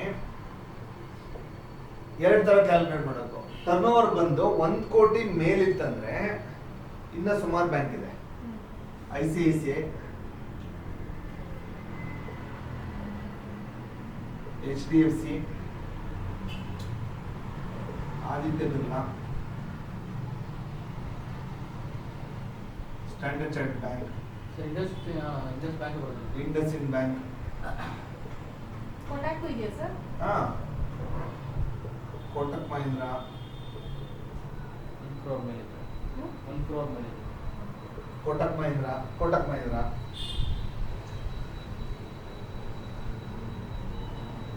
ಈಸ್ಟ್ ಬ್ಯಾಂಕ್. ಓಕೆನಾ? ಈಸ್ಟ್ ಬ್ಯಾಂಕ್, IDFC ಹೇಗೆ? IDFC ಹಾಕಿದ್ರು. IDFC ಹಾಕಿಲ್ಲ. 1 crore and above in the turnover ಇದ್ದು ಇದ್ರೆ ಈ ತರ ಬ್ಯಾಂಕ್ ಅಲ್ಲಿ ಹಾಕ್ಬೋದು. ಇಂಟ್ರೆಸ್ಟ್ ರೇಟ್ಸ್ ಏನಾಗುತ್ತೆ ಕಡಿಮೆ ಇರುತ್ತೆ. ಈ ತರ ಪ್ರೊಫೈಲ್ಸ್ಗಳಿಗೆ ನಿದ್ರೆ ಮಾಡಿಬಿಟ್ರೆ 1 crore and above ಇದ್ರೆ ಈ ತರ ಇರುತ್ತೆ. ಇಂಟ್ರೆಸ್ಟ್ ರೇಟ್ ಕಡಿಮೆ ಇರುತ್ತೆ. ಸ್ಟಾರ್ಟಿಂಗ್ ರೇಟ್ ಎಷ್ಟಿದೆ ಇವಾಗ? HDFC, ಹಾ, 13 ಇದೆ. 13. ಸರ್ 13% ಇದೆ. ಕೇಳಿದಾರ ಸರ್ ನೀವು ಅದಕ್ಕೆ ಬಿಸ್ನೆಸ್ 13 ಇದೆಯಾ? ಯಾವಾಗಿಂದ? ಮುಂಚೆ ಎಲ್ಲ ಜಾಸ್ತಿ ಇತ್ತು. 16 ಮುಂಚೆ ಜಾಸ್ತಿ ಇತ್ತು.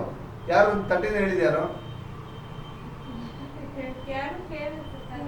ಅಲ್ಲಲ್ಲ, ಅವ್ರು ಹೇಳಿದ್ರೆ ಓಕೆ, ನಾನು ರೆಗ್ಯುಲರ್ ಟಚ್ ಅಲ್ಲಿ ಇರಲ್ವಲ್ಲ. ಪ್ರವೀಣ್ ಹೇಳಿದ್ರೆ ದಟ್ ಇಸ್ ಕರೆಕ್ಟ್. 13 ಅಂತ ಹೇಳಿದ್ರು ಅವ್ರು. ಹೇಳಿದಾರಾ? ಹೇಳಿದ್ರೆ 13. ಆವಾಗೆಲ್ಲ 16.5. 16.5 ಇದ್ದು. ಅದನ್ನ ಚೆಕ್ ಮಾಡ್ಕೊಳ್ಳಿ. ಈಗ 13 ಇದ್ರೆ 13, ಅದು ಚೇಂಜ್ ಆಗ್ತಾ ಇರುತ್ತೆ. ಇಂಟ್ರೆಸ್ಟ್ ರೇಟ್ ಚೇಂಜ್ ಆಗುತ್ತೆ. ಮುಂಚೆ 16.5 ಇತ್ತು, ಈಗ 13 ಆಗಿರ್ಬೋದು. ಚೆಕ್ ಮಾಡ್ಕೊಳ್ಳಿ. ಟರ್ನ್ ಓವರ್ ಚೆನ್ನಾಗಿದ್ರೆ 1 ಕೋಟಿ ಅಂಡ್ ಅಬೋವ್ ಇತ್ತಂದ್ರೆ, ಇದು ಟರ್ನ್ ಓವರ್ ಅಂದ್ರೆ ಏನು? ಸೇಲ್ಸ್. ಎಷ್ಟು ಒಂದು ಟರ್ನ್ ಓವರ್ ಮಾಡಿದ್ದಾನೆ ಅಂತ. ಸೇಲ್ಸ್, ಪ್ರಾಡಕ್ಟ್ ಎಷ್ಟು ಸೇಲ್ ಮಾಡಿದ್ದಾನೆ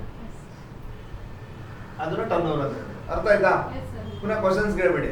ನೀವು ಹೆಂಗ್ ಹೇಳ್ತೀರಾ ಮುಂದೆ ಇಂಜಿನಿಯರ್ ಅಂದ್ರೆ, ಸರ್ ಮಂತ್ಲಿ 60,000 ಬರುತ್ತಂದ್ರೆ ಸರ್ ಎಲ್ಲಿಂದ ಬರುತ್ತೆ? ಅವ್ನ ಐಟಿ ಮೇಲೆ ತೋರಿಸಿರೋದು ಮಾತ್ರ ನಮ್ ಲೆಕ್ಕ. 60,000 ಇನ್ಕಮ್ ಇದೆ ಅಂತ ಅವ್ನು ಎಷ್ಟಾದ್ರೂ ಇನ್ಕಮ್ ಇಟ್ಕೊಳ್ಳಿ, ಐಟಿ ನಲ್ಲಿ ಏನ್ ತೋರಿಸ್ಯಾನೆ ಅದು ನಾವು ಲೆಕ್ಕ ಮಾಡ್ಬೇಕು. 60,000 ಇನ್ಕಮ್ ಇದೆಯಂತೆ, 5 ಲಕ್ಷ ಇನ್ಕಮ್ ಇದೆಯಂತೆ. What is the documents? ಅದು ಇಂಪಾರ್ಟೆಂಟ್. ಡಾಕ್ಯುಮೆಂಟ್ಸ್ ಏನಿದೆ ಅದು ಇಂಪಾರ್ಟೆಂಟ್ ನಮಗೆ. ಅವ್ನು ಎಷ್ಟಾದ್ರೂ ಇರಬೇಕು. ಓವರಲ್ಲಿ 5 ಕೋಟಿ ಇರಲಿ, ನಮಗೆ ಇನ್ಕಮ್ ಇರೋದು ಇನ್ಕಮ್ ಟ್ಯಾಕ್ಸ್ ಅಲ್ಲಿ ಏನಿದೆಯೋ ಅದೇ. ಇನ್ಕಮ್ ಟ್ಯಾಕ್ಸ್ ಅಲ್ಲಿ ಏನ್ ಫೈಲ್ ಮಾಡಿರ್ತಾನೆ ಅದನ್ನ ಕನ್ಸಿಡರ್ ಮಾಡೋದು. ಟರ್ನ್ ಓವರ್ ಅವ್ನು ಮಂತ್ಲಿ 50,000 ಬರ್ತಂತೆ ಸರ್ ಇನ್ಕಮ್ ಅಂತ ಕೇಳ್ತೀರ ಒಬ್ಬರು ನೀವು ಒಂದ್ಸಲ. ನನ್ಗೆ ಅದೆಲ್ಲ ಇಂಪಾರ್ಟೆಂಟ್. ಐಟಿ ನಲ್ಲಿ ಏನ್ ತೋರಿಸಿದಾನೆ? 30 ಲಕ್ಷ ಟರ್ನ್ ಓವರ್ ತೋರಿಸಿದಾನೆ ಸರ್, ಪ್ರಾಫಿಟ್ 4 ಲಕ್ಷ ತೋರಿಸಿದಾನೆ, ಈ ತರ ಲೆಕ್ಕ ಹೇಳ್ಬೇಕು. ಐಟಿ ನಲ್ಲಿ ಏನಿದೆ ಅದನ್ನ ಹೇಳ್ಬೇಕು. ಓವರ್ 50 ಲಕ್ಷ ಇಟ್ಕೊಳ್ಳಿ, ಕೆಲವರು 50 ಲಕ್ಷ ಇನ್ಕಮ್ ಇರುತ್ತೆ, ಐಟಿ ನಲ್ಲಿ 3 ಲಕ್ಷ ತೋರಿಸಿರ್ತಾರೆ. ನಾವೇನ್ ಮಾಡಕ್ಕಾಗುತ್ತೆ? ಐಟಿ ನಲ್ಲಿ ಏನಿದೆ ಅದನ್ನೇ ಕನ್ಸಿಡರ್ ಮಾಡೋದು. ಅರ್ಥ ಆಯ್ತಾ? ನಮ್ಗೆ ಇದು ಲೆಕ್ಕ, ಅದ್ ಲೆಕ್ಕ ಇಲ್ಲ. ಅರ್ಥ ಆಯ್ತಾ? ಹಾ, ಈ ತರ ಟೈಮಲ್ಲಿ ಇಷ್ಟು ಬ್ಯಾಂಕ್ ನಿಮ್ಗೆ ಆಪ್ಷನ್ ಸಿಗುತ್ತೆ. ನಾರ್ಮಲ್ ಇನ್ಕಮ್ ಪ್ರೋಗ್ರಾಮ್ಗೆ ಒಂದ್ 20-30 ಲಕ್ಷ ಟರ್ನ್ ಓವರ್ ಇತ್ತಂದ್ರೆ ಈ 4 ಬ್ಯಾಂಕ್ ಹುಡುಕಿ ಫಸ್ಟ್. ಓಕೆನಾ? ಒಳ್ಳೆ ಟರ್ನ್ ಓವರ್ ಇದ್ರೆ ಇಷ್ಟು ಬ್ಯಾಂಕ್ ಸಿಗುತ್ತೆ ಆಪ್ಷನ್ಸ್. ಈಗ ಒಂದು ಫೈಲ್ ಈ ತರ 1 ಕೋಟಿ ಟರ್ನ್ ಓವರ್ ಅಂಡ್ ಅಬೋವ್ ಇದ್ರೆ ಒಂದು ಫೈಲ್ಗೆ ಮಿನಿಮಮ್ 25 lakhs ಲೋನ್ ಆಗುತ್ತೆ. ಅರ್ಥ ಮಾಡ್ಕೊಳ್ಳಿ. ಅಟ್ಲೀಸ್ಟ್ 20 lakhs ಅಂತ ಆಗುತ್ತೆ ಬಿಸ್ನೆಸ್ ಲೋನ್. 1 ಕೋಟಿ ಟರ್ನ್ ಓವರ್ ಇದ್ರೆ ಇದನ್ನ 4 ಬ್ಯಾಂಕ್ ಹಾಕಿದ್ರೆ 80 ಲಕ್ಷ ಆಗುತ್ತೆ. ಇನ್ಕಮ್ ಎಷ್ಟು ನಿಮ್ಗೆ? 80 ಆದ್ರೆ 1,01%. ಕರೆಕ್ಟ್. 80,000. 80,000 ಆಯ್ತಲ್ಲ ಒಂದೇ ಫೈಲಲ್ಲಿ.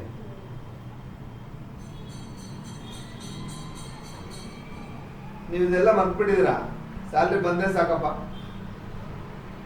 ಇನ್ಸೆಂಟಿವ್ ಬೇಕಾಗಿಲ್ಲ ನನಗೆ.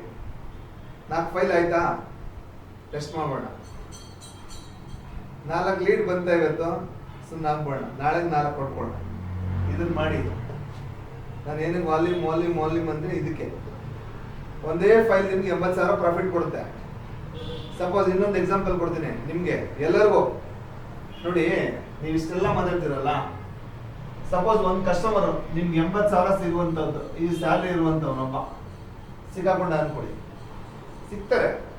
ನೀವು ನಾಲೆಡ್ಜ್, ನೀವು ಹೆಂಗೆ ವಾಕ್ ಟಾಕಿಂಗ್ ಹೆಂಗೆ ನೀವು ಇಂಪ್ರೂವ್ ಮಾಡ್ಕೊತೀರಾ ಆ ಥರ ನೀವು ಎಷ್ಟು ಇಂಪ್ರೂವ್ ಆಗ್ತಾ ಇದ್ರೆ. 80,000 ಸಂಬಳ ಇರುವಂಥ ಒಂದೇ ಒಂದು ಕಸ್ಟಮರ್ ಸಿಕ್ಕಿದ್ರು.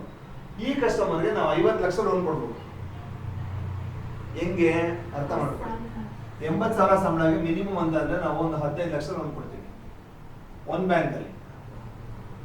15 ಕಸ್ಟಮರ್ ರಿಕ್ವೈರ್ಮೆಂಟ್ ಇದೆ ಅಂತ ಅಂದ್ರೆ ನೀವೇನ್ ಮಾಡ್ತೀರಾ, 2-3 ಬ್ಯಾಂಕ್ ಹಾಕ್ತೀರಾ. ಕರೆಕ್ಟಾ? 3 ಬ್ಯಾಂಕಲ್ಲಿ ಹಾಕಿದ್ರೆ ಎಷ್ಟಾಯ್ತು? 45 lakhs ಆಯ್ತು.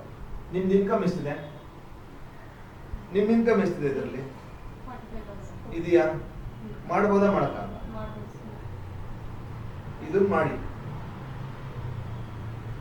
4 ಲೀಡ್ ಆಗಿದ ತಕ್ಷಣ ಬುಕ್ ಮುಚ್ಚಿಬಿಡಿ. ನೀವು ಮುಚ್ಚಿಲ್ಲ, ಹೇಳಿದ್ದು. ಅರ್ಥ ಮಾಡ್ಕೊಂಡ್ರಾ? ಲೀಡ್ ನ ಕ್ವಾಲಿಟಿ ಲೀಡ್ ಜನರೇಟ್ ಮಾಡಿ. ಜಂಕ್ ಲೀಡ್ಸ್ ವೇಸ್ಟ್, ಅದು ಫ್ರೈ ಮಾಡ್ಕೋಬೇಕಷ್ಟೇ. ವೇಸ್ಟ್ ಅದು, ಸೀರಿಯಸ್ಲಿ. ಕ್ವಾಲಿಟಿ ಲೀಡ್ಸ್ ವರ್ಕ್ ಮಾಡೋಣ. ಈ ಜಂಕ್ಗೆ ಯಾಕೆ ವರ್ಕ್ ಮಾಡ್ತೀರಾ? ನಮ್ಗೆ ಪ್ರಾಪರ್ಟಿ ಪರ್ಚೇಸ್ ಮಾಡೋನ್ ಬೇಕು, ಸುಮ್ಮನೆ ಸುತ್ತೋನ್ ಬೇಡ ಅಲ್ವಾ? ಹಂಗೆ ಲೋನ್ ಕ್ಲಿಯರ್ ಆಗಿರೋ ಪ್ರೊಫೈಲ್ ತಗೊಳ್ಳಿ. ನೀವು ಹುಡ್ಕೋದೇ ಬೇಡ, ಲೋನ್ ಬ್ಯಾಂಕ್ ಹುಡ್ಕೊಂಡು ಬಂದು ಕೊಡುತ್ತೆ. ಕ್ಲಿಯರ್ ಇರ್ಬೇಕು ಪ್ರೊಫೈಲ್. ಕ್ವಾಲಿಟಿ ಇಲ್ದಿದ್ರೆ ಅವನು ಲಾಗ ಹೊಡೆದು ಸಿಗಲ್ಲ.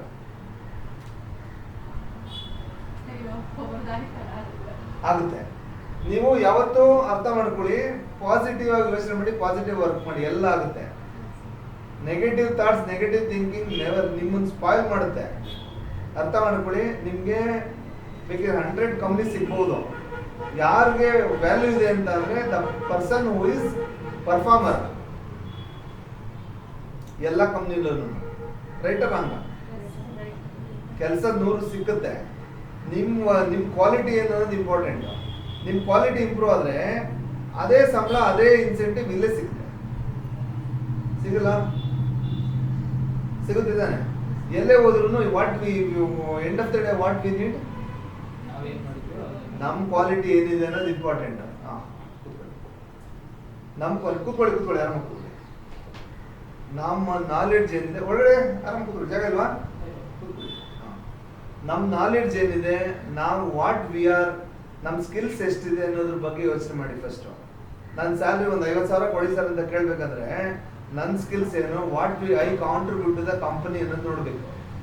ನೀವೊಂದು 20,000 ಸಂಬಳ ಕೇಳ್ತೀರಾ, ಎವ್ರಿಬಡಿ ಎಕ್ಸ್ಪೆಕ್ಟ್ ನನ್ಗೊಂದು 20 ಕೊಟ್ಬಿಟ್ರೆ ಸರ್ ಒಳ್ಳೇದಾಗುತ್ತೆ ಅಂತೀರಾ. ಎಕ್ಸಾಂಪಲ್ಗೆ ಎಕ್ಸ್ಪೆಕ್ಟ್ ಮಾಡ್ತೀರಾ, ತಪ್ಪೇನಿಲ್ಲ. ನಾನು ಎಷ್ಟು ಕಾಂಟ್ರಿಬ್ಯೂಟ್ ಮಾಡ್ತೀನಿ ಕಂಪ್ನಿಗೆ ಅನ್ನೋದು ನೋಡ್ಬೇಕಲ್ವ. ಹಂಗೇನೆ ನನ್ನ ಕಾಂಟ್ರಿಬ್ಯೂಷನ್ ಏನಿದೆ ಕಂಪ್ನಿಗೆ, ನಾನು ಕಾಂಟ್ರಿಬ್ಯೂಟ್ ಮಾಡ್ಬಿಟ್ಟು ಕೇಳೋದ್ರಲ್ಲಿ ಏನು ತಪ್ಪಿಲ್ಲ. ಕಾಂಟ್ರಿಬ್ಯೂಷನ್ ಮಾಡಿದಂತೆ 20,000 ಕೊಡ್ಬೋದಲ್ಲ ಸರ್ ಅಂತ ಅನ್ಬಾರ್ದು. ಕಂಪ್ನಿಗೆ ಏನು ರೆವಿನ್ಯೂ ಜನರೇಟ್ ಆಗಿದೆ, ನನ್ನ ಕಡೆ ಏನು ರೆವಿನ್ಯೂ ಜನರೇಟ್ ಆಗಿದೆ, ನಾನು ಕೇಳೋದ್ರಲ್ಲಿ ಅರ್ಥ ಇದೆ. ರೆವಿನ್ಯೂ ಜನರೇಟ್ ಮಾಡಿಬಿಟ್ಟು ನೀವು 50,000 ಸಂಬಳ ಕೇಳಿ, ನಾವು ಖುಷಿನ ಕೊಡ್ಬೋದು. ರೆವಿನ್ಯೂನೇ ಜನರೇಟ್ ಮಾಡಿದ್ರೆ 10,000 ಸಂಬಳ ಕೇಳಿದ್ರೆ ಕೊಡೋಕ್ಕಾಗಲ್ಲ. ಅರ್ಥ ಮಾಡ್ಕೊಳ್ಳಿ ಅಂತ ಹೇಳಿದ್ದು. ಯಾವತ್ತು ಥಿಂಕ್ ಪಾಸಿಟಿವ್, ಸ್ಕಿಲ್ಸ್ ಇಂಪ್ರೂವ್ ಮಾಡ್ಕೊಳ್ಳಿ. ಬಂದು ಹೋಗೋದ್ರಿಂದ ಏನು ಬೆನಿಫಿಟ್ಸ್ ಇಲ್ಲ. ಬಿಸ್ನೆಸ್ ನ ಕಲ್ತ್ಕೊಂಡು ಬಿಸ್ನೆಸ್ ಮಾಡ್ತಿರಲ್ಲ, ದಟ್ ಈಸ್ ಇಂಪಾರ್ಟೆಂಟ್. ಏನಂತೇಪ, ರೈಟಾ? ನಾನು ಹೇಳಿದ ಅರ್ಥ ಇದೆಯಾ? ಸೀರಿಯಸ್ ಆಗಿ ಅರ್ಥ ಇದೆ.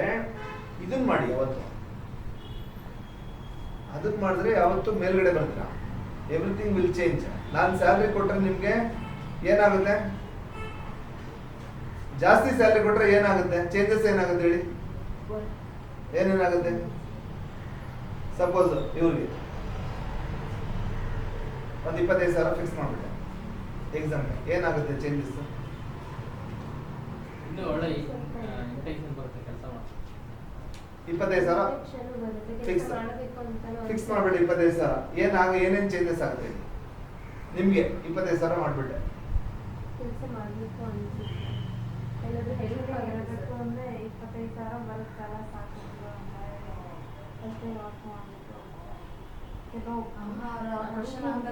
ಏನೇನ್ ಚೇಂಜಸ್ ಆಗುತ್ತೆ? ಚೇಂಜಸ್ 25,000 ನಾನು ಕೊಟ್ರೆ ಏನೇನ್ ಬದಲಾವಣೆ ಆಗುತ್ತೆ ನಿಮ್ ಲೈಫಲ್ಲಿ?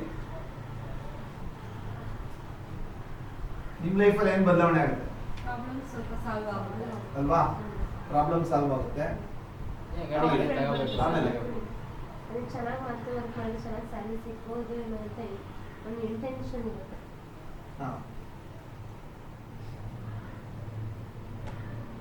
ಎವ್ರಿ ಮಂತ್ 25,000 ಬಂದ್ರೆ ಎಕ್ಸಾಂಪಲ್ಗೆ ನೀವು ನಿಮ್ಮ ಮನೆ ಖರ್ಚು 10,000 ಇದೆ ಅಂದ್ರೆ 15,000 ಸೇವಿಂಗ್ಸ್ ಮಾಡ್ತೀರಾ, ಒಂದು ಚೀಟಿ ಹಾಕೋತೀರಾ.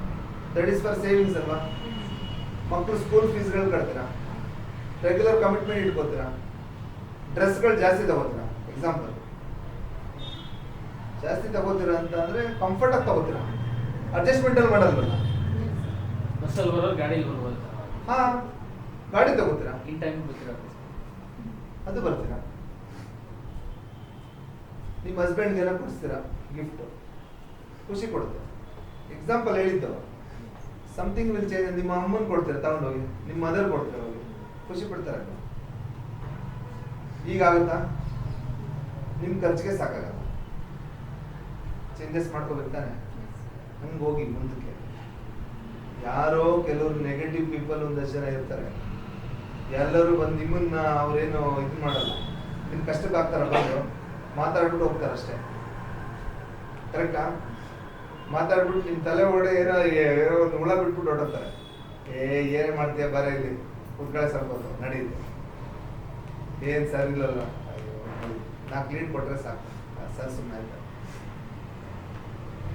ಅದೇನ್ ಮಾಡುತ್ತೆ? ಎಂಡ್ ಆಫ್ ದ ಡೇ ಏನ್ ಮಾಡುತ್ತೆ? ಈ ನೆಗೆಟಿವ್ ಮೈಂಡ್ ಏನ್ ಮಾಡುತ್ತೆ ಹೇಳಿ? ಹೇಳ್ತೀನಿ ಕೇಳಿ. ನಾನು ಹೇಳೋದು, you are wasting your valuable time here. ರೈಟಾ?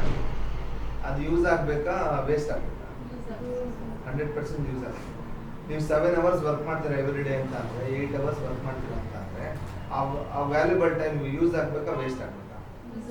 ಯೂಸ್ ಆಗ್ಬೇಕು. ಅದರಿಂದ 8 hours ವರ್ಕ್ ಮಾಡಿದ್ಮೇಲೆ ಒಂದು ಅಟ್ಲೀಸ್ಟ್ ಕ್ವಾಲಿಟಿ ಲೀಡ್ಸ್ ಒಂದು 8 to 10 ಲೀಡ್ ಜನರೇಟ್ ಮಾಡಿದ್ರೆ ನಿಮ್ಮ life time everything will be changed. Quality leads ಬಗ್ಗೆ ಯೋಚನೆ ಮಾಡಿ. ಕ್ವಾಲಿಟಿ ಲೀಡ್ಸ್ ಬಗ್ಗೆ ಯೋಚನೆ ಮಾಡಿ ಸ್ವಲ್ಪ. ನಾನು ಹೇಳಿದ್ದು ಜಂಕ್ ಲೀಡ್ಸ್ ಅಲ್ಲ. Junk leads I don't want. Quality leads 2 ಕೊಡಿ. ಕ್ಲಿಯರ್ ಆಗಿ ಡಾಕ್ಯುಮೆಂಟ್ಸ್ ಬಂದು ಲಾಗಿನ್ ಆಗುವಂತ ಫೈಲ್ಗಳು 2 ಕೊಡಿ, ಏನು ಪ್ರಾಬ್ಲಮ್ ಇಲ್ಲ. ಜಂಕ್ ಲೀಡ್ಸ್ ಇಟ್ಕೊಂಡು ಏನ್ ಮಾಡ್ತೀರಾ? ಹಂಗಂದ್ಬಿಟ್ಟು ನಾಳೆಯಿಂದ 2 ಕೊಡಕ್ಕೆ ಹೋಗ್ಬಿಡಿ.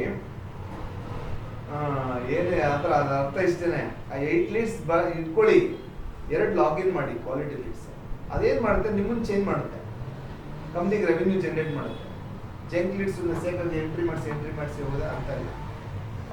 ಅರ್ಥ ಆಯ್ತಾ? ಓಕೆ, ಈಗ ನಾರ್ಮಲ್ ಇನ್ಕಮ್ ಪ್ರೋಗ್ರಾಮ್ ಬಗ್ಗೆ ಹೇಳ್ತಾ ಇದ್ದೆ. ಸಾರಿ, ನಿಮಗೆ ಒಂದು ಲೈನ್ ಚೇಂಜ್ ಮಾಡ್ತಾ ಇದ್ದೀನಿ. This is the product training. Product training ಅಲ್ಲಿ ಪ್ರಾಡಕ್ಟ್ ಅಂತ ಹೇಳ್ಕೊಡ್ಬೇಕು, ಬೇರೆ ಎಲ್ಲ ಹೇಳಿದ್ರೆ ವೇಸ್ಟ್. ಕರೆಕ್ಟ್ ಅದೇನ್ರಿ? ಪ್ರಾಡಕ್ಟ್ ಟ್ರೈನಿಂಗ್ ಅಲ್ಲಿ ಪ್ರಾಡಕ್ಟ್ ಹೇಳ್ಕೊಡ್ಬೇಕು, ಬೇರೆ ಎಲ್ಲ ಹೇಳ್ಬಿಟ್ರೆ ಅದು ತಪ್ಪಾಗುತ್ತೆ, ಟೈಮ್ ಹೇಳ್ದಾಗುತ್ತೆ. ಓಕೆ, ಇದು ನಾರ್ಮಲ್ ಇನ್ಕಮ್ ಪ್ರೋಗ್ರಾಮ್ ಐತಲ್ಲ, ಏನ್ ಹೇಳಿ? ಬಿಸ್ನೆಸ್ ಲೋನ್ ಅಲ್ಲಿ 3 years ಐಟಿ 6 months ಗ್ಯಾಪ್ ಅಲ್ಲಿ ಇರಬೇಕು. ಅರ್ಥ ಆಯ್ತಾ? ಆಮೇಲೆ ಬಿಸ್ನೆಸ್ ಬಂದು ಅಟ್ಲೀಸ್ಟ್ ಸ್ವಲ್ಪ ಚೆನ್ನಾಗಿರ್ಬೇಕು ಬಿಸ್ನೆಸ್ ಕ್ವಾಲಿಟಿ, ಅದನ್ನ ನೋಡಿ. ಕನ್ಸಲ್ಟೆನ್ಸಿ, ಜೆರಾಕ್ಸ್ ಅಂಗಡಿ, ಸ್ಕ್ರಾಪ್ ಬಿಸ್ನೆಸ್. ಸ್ಕ್ರಾಪ್ ಅಲ್ಲಿ ಸಣ್ಣದು, ದೊಡ್ಡ ಸ್ಕ್ರಾಪ್ ಇದ್ರೆ ಅದು ಕನ್ಸಿಡರ್ ಮಾಡ್ಬೋದು. ಸಣ್ಣ ಸ್ಕ್ರಾಪ್ಗಳೆಲ್ಲ ತಗೊಳಲ್ಲ. ಈ ತರದ್ದೆಲ್ಲ ಸ್ವಲ್ಪ ಅವಾಯ್ಡ್ ಮಾಡಿ. Real estate correct. Medicals are good. Medicals, provision store, stock ಇರಬೇಕು ಅಟ್ಲೀಸ್ಟ್. ಅಂಗಡಿಯಲ್ಲಿ ಸ್ವಲ್ಪ ಸ್ಟಾಕ್ ಇರಬೇಕು. ಬಿಸ್ನೆಸ್ ರೆವಿನ್ಯೂ ಜನರೇಟ್ ಆಗಬೇಕು. ನಾಳೆ ಬೆಳಗ್ಗೆ ಖಾಲಿ ಮಾಡ್ಕೊಂಡು ಹೋಗಿರ್ಬಾರ್ದು. ಸಲೂನ್ಸ್ ಸ್ವಲ್ಪ ಚಿಕ್ಕ ಸಲೂನ್ ಅವಾಯ್ಡ್ ಮಾಡಿ, ದೊಡ್ಡ ಮಾಡ್ತೀವಿ. ಇಲ್ಲ, ಕ್ವಾಲಿಟಿ ಇದ್ರ ಸಲುವಾಗಿ ಮಾಡ್ತೀವಿ. ಬ್ರ್ಯಾಂಡೆಡ್ ಫ್ರಾಂಚೈಸ್ ತಗೊಂಡು ಮಾಡ್ತಾರಲ್ಲ ಅದನ್ನೆಲ್ಲ ಮಾಡ್ತಾರೆ. ಅರ್ಥ ಆಯ್ತಾ? ಬಿಸ್ನೆಸ್ ಲೋನ್ದಲ್ಲಿ ಓಕೆ, ನಾರ್ಮಲ್ ಇನ್ಕಮ್ ಪ್ರೋಗ್ರಾಮ್ ಆಯ್ತಾ? ಈ ಪ್ರೋಗ್ರಾಮ್ ಅಲ್ಲಿ ಸೆಟ್ ಆದ್ರೆ ಅದು ಆ ಪ್ರೋಗ್ರಾಮ್ ಅಲ್ಲಿ ಫಿಟ್ ಮಾಡಿ. ಸಪೋಸ್ ಕೆಲವರು ಏನ್ ಮಾಡ್ತಾರೆ, IT ರಿಟರ್ನ್ಸ್ ಫೈಲ್ ಮಾಡಿರಲ್ಲ, ಬಟ್ ಬಿಸ್ನೆಸ್ ರೆಗ್ಯುಲರ್ ಆಗಿ ಮಾಡ್ಕೊಂಡು ಬಂದಿರ್ತಾರೆ, ಕರೆಕ್ಟ್ ಅಲ್ವಾ? ಅವರು ಬ್ಯಾಂಕಿಂಗ್ ಚೆನ್ನಾಗಿ ಮೇಂಟೈನ್ ಮಾಡಿರ್ತಾರೆ. ಬ್ಯಾಂಕಿಂಗ್ ಪ್ರೋಗ್ರಾಮ್ ಅಲ್ಲಿ ಹಾಕಿ ಆ ತರ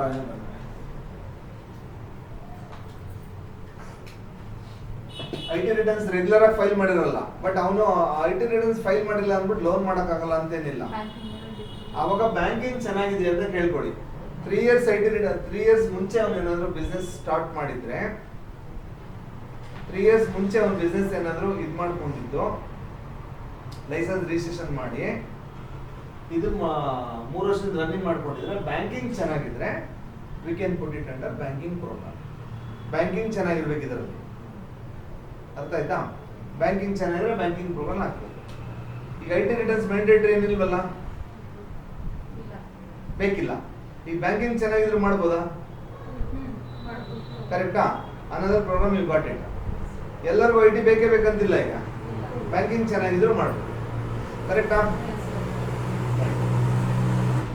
ಬ್ಯಾಂಕಿಂಗ್ ಪ್ರೋಗ್ರಾಮ್ ಬ್ಯಾಂಕಿಂಗ್ ಚೆನ್ನಾಗಿದೆ, ITನೂ ಇದೆ, ಬಟ್ ರೀಸೆಂಟ್ ಆಗಿ ಲೈಸೆನ್ಸ್ ಅಟ್ಲೀಸ್ಟ್ ಒಂದು 6 months ರೀಸೆಂಟ್ ಆಗಿ ಮಾಡಿಸಿದ್ರೆ ಅಂತ ಒಂದು ಕನ್ಸಲ್ಟ್ ಮಾಡ್ತೀರಾ? ಹಾ, ಆ ತರ ಇದ್ದಾಗ 3 years IT ರೆಗ್ಯುಲರ್ ಆಗಿದ್ರೆ ಕಂಟಿನ್ಯೂಟಿ ಬಿಸ್ನೆಸ್ ಸಿಗುತ್ತೆ. ನಮಗೆ 3 years ವಿಂಟೇಜ್ ಬೇಕು. ಅವ್ನು 3 ವರ್ಷದಿಂದ IT ಫೈಲ್ ಮಾಡ್ಕೊಂಡು ಬಂದು ಬಿಸ್ನೆಸ್ ಲೈಸೆನ್ಸ್ ರೀಸೆಂಟ್ ಆಗಿ ಮಾಡಿಸಿದ್ರು, ಈ 3 ವರ್ಷದ ಲೈಸೆನ್ಸ್ ಇರುತ್ತಲ್ಲ, IT ರಿಟರ್ನ್ಸ್ ಇರುತ್ತಲ್ಲ, ಅದ್ರ ಬೇಸಿಸ್ ನ ಕನ್ಸಿಡರ್ ಮಾಡ್ಬೋದು. ಅದಿಲ್ಲ ಅಂತ ಅಂದ್ರೆ ಆ ಕರೆಂಟ್ ಅಕೌಂಟ್ ಏನಾದ್ರು ಆಗಿದ್ದು 3 years ಬ್ಯಾಕ್ ಏನಾದ್ರು ಅವ್ರು ಮಾಡಿದ್ರೆ ಆ ಕರೆಂಟ್ ಅಕೌಂಟ್ ಪ್ರೂಫ್ ನ ಕನ್ಸಿಡರ್ ಮಾಡ್ಕೊಂಡು ಮಾಡ್ಬೋದು. ಕರೆಂಟ್ ಅಕೌಂಟ್ 3 ವರ್ಷಕ್ಕೆ ಮುಂಚೆ ಮಾಡಿಸಿರ್ಬೇಕು. ನಮ್ಗೆ ಏನಾದ್ರು ಒಂದು ಡಾಕ್ಯುಮೆಂಟ್ ಪ್ರೊವೈಡ್ ಮಾಡಬೇಕು, ಇವನ್ ಬಿಸ್ನೆಸ್ 3 years ಇಂದ ರನ್ನಿಂಗ್ ಇದೆ ಅಂತ. ಅಲ್ಲ, ಒಂದು ಅದ ಲೈಸೆನ್ಸ್ ರೀಸೆಂಟ್ ಆಗಿ ಮಾಡಿಸಿದ್ವಿ ಅಂತ ಅದನ್ನ ರಿಜೆಕ್ಟ್ ಮಾಡಿದ್ರು. ಆದ್ರೆ ಬಿಸ್ನೆಸ್ ಅವನು 3 ವರ್ಷದಿಂದ ಮಾಡ್ತಾ ಇದ್ದಾನ, ಏನಾದ್ರು ಒಂದು ಮಾಡಿದ್ದಾರೆ. ಕರೆಂಟ್ ಅಕೌಂಟ್ ಇದೆಯಾ? ಹಾ, ಕರೆಂಟ್ ಅಕೌಂಟ್ 5 years ಮುಂಚೆ ಮಾಡಿಸಿದ್ರೆ ತಗೋಬಹುದು. 5 years ಮುಂಚೆಗೆ ಏನಾದ್ರೂ ಡಾಕ್ಯುಮೆಂಟ್ ಇದೆ ನೋಡಿ, ಲೈಸೆನ್ಸ್ ಗವರ್ಮೆಂಟ್ ರಿಜಿಸ್ಟರ್ಡ್ ಡಾಕ್ಯುಮೆಂಟ್ ಆಗಿರಬೇಕು. ಐದರ್ GST ಇರಬಹುದು, ಐದರ್ ಲೇಬರ್ ಸರ್ಟಿಫಿಕೇಟ್ ಇರಬಹುದು, ಐದರ್ ಸ್ಟಾಕ್ಸ್ ಅಂಡ್ ಎಸ್ಟಾಬ್ಲಿಷ್ಮೆಂಟ್ ಸರ್ಟಿಫಿಕೇಟ್ ಇರಬಹುದು, ಕಾರ್ಪೊರೇಷನ್ ಲೈಸೆನ್ಸ್ ಇರಬಹುದು, ತರ್ಟಿ ವೇಯಿಂಗ್ ಬಿಲ್ಸ್ ನ ತಗೋಬಹುದು. ಈ 5 ಲೈಸೆನ್ಸ್ ಅಲ್ಲಿ ಯಾವ್ದಾದ್ರು ತಗೊಂಡು ಕನ್ಸಿಡರ್ ಮಾಡ್ಕೋಬಹುದು. ಐದರ್ ಕರೆಂಟ್ ಅಕೌಂಟ್ 5 ವರ್ಷಕ್ಕೆ ಮುಂಚೆ ಮಾಡಿಸಿದ್ರೆ ಅದನ್ನು ತಗೋಬಹುದು. ಅರ್ಥ ಮಾಡ್ಕೊಂಡ್ರ? ಅರ್ಥ ಆಯ್ತಾ? ಕ್ಲಿಯರ್ ಆಯ್ತು? ನಾರ್ಮಲ್ ಇನ್ಕಮ್ ಪ್ರೋಗ್ರಾಮ್ ಮಾಡಿಲ್ಲ ಅಂದ್ರೆ ಬ್ಯಾಂಕಿಂಗ್ ಪ್ರೋಗ್ರಾಮ್ ಹಾಕ್ಬೋದಾ? ಅವಾಗ ಇದನ್ನ ಕೇಳ್ಕೊಳ್ಳಿ, ಈಗ ಚೆನ್ನಾಗಿದ್ರೆ ಅದನ್ನ ಹಾಕಿ, ರೈಟಾ?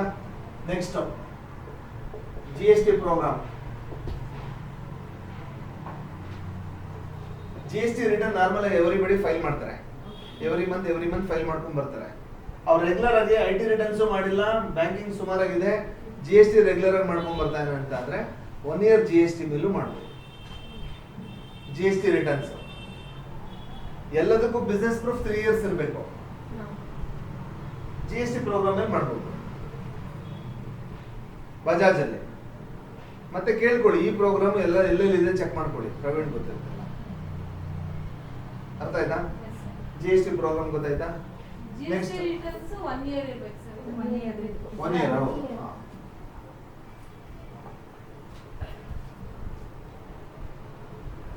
Repayment ಸರಗಿಟ್ ಅನ್ನೋದಲ್ಲ.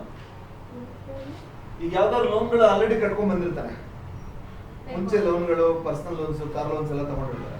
Personal loans, auto loans ಎರಡೇ, ಹೌಸಿಂಗ್ ಲೋನ್ಸ್ ಆಗಲ್ಲ. ಬಿಸ್ನೆಸ್ ಲೋನ್ಸ್, ಪರ್ಸನಲ್ ಲೋನ್ಸ್ ಮತ್ತೆ ಆಟೋ ಲೋನ್ಸ್, 3 ಲೋನ್ ಯಾವ್ದಾದ್ರು ತಗೊಂಡು ರೆಗ್ಯುಲರ್ ಆಗಿ ನೀಟಾಗಿ ಕಟ್ಕೊಂಡು ಬಂದಿದ್ದಾನೆ ಅಂತಂದ್ರೆ ಆ ರೀಪೇಮೆಂಟ್ ಟ್ರ್ಯಾಕ್ ನೀಟಾಗಿ ಕಟ್ಕೊಂಡು ಬಂದಿದ್ರೆ ಅದ್ರ ಮೇಲೆ ಲೋನ್ ಕೊಡ್ತೀವಿ. 12 months ಕಟ್ಟಿದ್ರೆ ಒಂದು ಕ್ಯಾಲ್ಕುಲೇಷನ್ಸ್ ಇದೆ, 9 months ಕಟ್ಟಿದ್ರೆ ಒಂದು 9 months 9 months ಅಂಡ್ ಅಬೌವ್. ಇದನ್ನ ಕೇಳ್ಕೊಳ್ಳಿ. ಈಗ ಈ ಪ್ರೋಗ್ರಾಮ್ ಅಲ್ಲಿ ಮಾಡ್ಬೋದು, ಗೊತ್ತಾಯ್ತಾ? ಹೌಸಿಂಗ್ ಲೋನ್ ಕನ್ಸಿಡರ್ ಮಾಡ್ಬೋದು, ಅದು ಹೇಳ್ತೀನಿ. ಅದನ್ನು ಬೇರೆ ಬೇರೆ ಬ್ಯಾಂಕ್ ಮಾಡುತ್ತೆ. ಹೌಸಿಂಗ್ ಲೋನ್ ರೀಪೇಮೆಂಟ್ ಇದ್ರೂ ಮಾಡ್ಬೋದು, ಪರ್ಸನಲ್ ಲೋನ್ ರೀಪೇಮೆಂಟ್ ಇದ್ರೂ ಮಾಡ್ಬೋದು, ಬಿಸ್ನೆಸ್ ಲೋನ್ ರೀಪೇಮೆಂಟ್ ಇದ್ರೂ ಮಾಡ್ಬೋದು, ಕಾರ್ ಲೋನ್ಗಳ ರೀಪೇಮೆಂಟ್ ಇದ್ರೂ ಮಾಡ್ಬೋದು. ಓಕೆನಾ? ಈ ಪ್ರೋಗ್ರಾಮ್ ಅಲ್ಲಿ ಹಾಕ್ಬೋದು. ಈ ಪ್ರೋಗ್ರಾಮ್ ನೀವು ಕೇಳಿರಲ್ಲ, ಯಾರು ಕೇಳಿಲ್ಲ. ಕರೆಕ್ಟಾ? ಕರೆಕ್ಟಾ? ಕರೆಕ್ಟಾ? ಕರೆಕ್ಟಾ? ಹಾ, ಇದನ್ನ ಹೇಳಿದೀನಿ. ಇದು ಇವಾಗ ಗೊತ್ತಾಗ್ತಾ ಇದೆ ಎಲ್ಲ. ಅರ್ಥ ಆಯ್ತಾ? ವಿಡಿಯೋ ನೋಡಿದ್ರೆ ಇದು ಗೊತ್ತಾಗ್ತಿತ್ತು. ರೀಪೇಮೆಂಟ್ ಕೇಳಿದೀವಿ, ಅದು 5 ಮಂತ್ಸ್ 3 ಮಂತ್ಸ್ ಇಂದ ರೀಸೆಂಟ್ ಆಗಿ ತಗೊಂಡಿದ್ದೀವಿ ಅಂತ ಹೇಳಿ.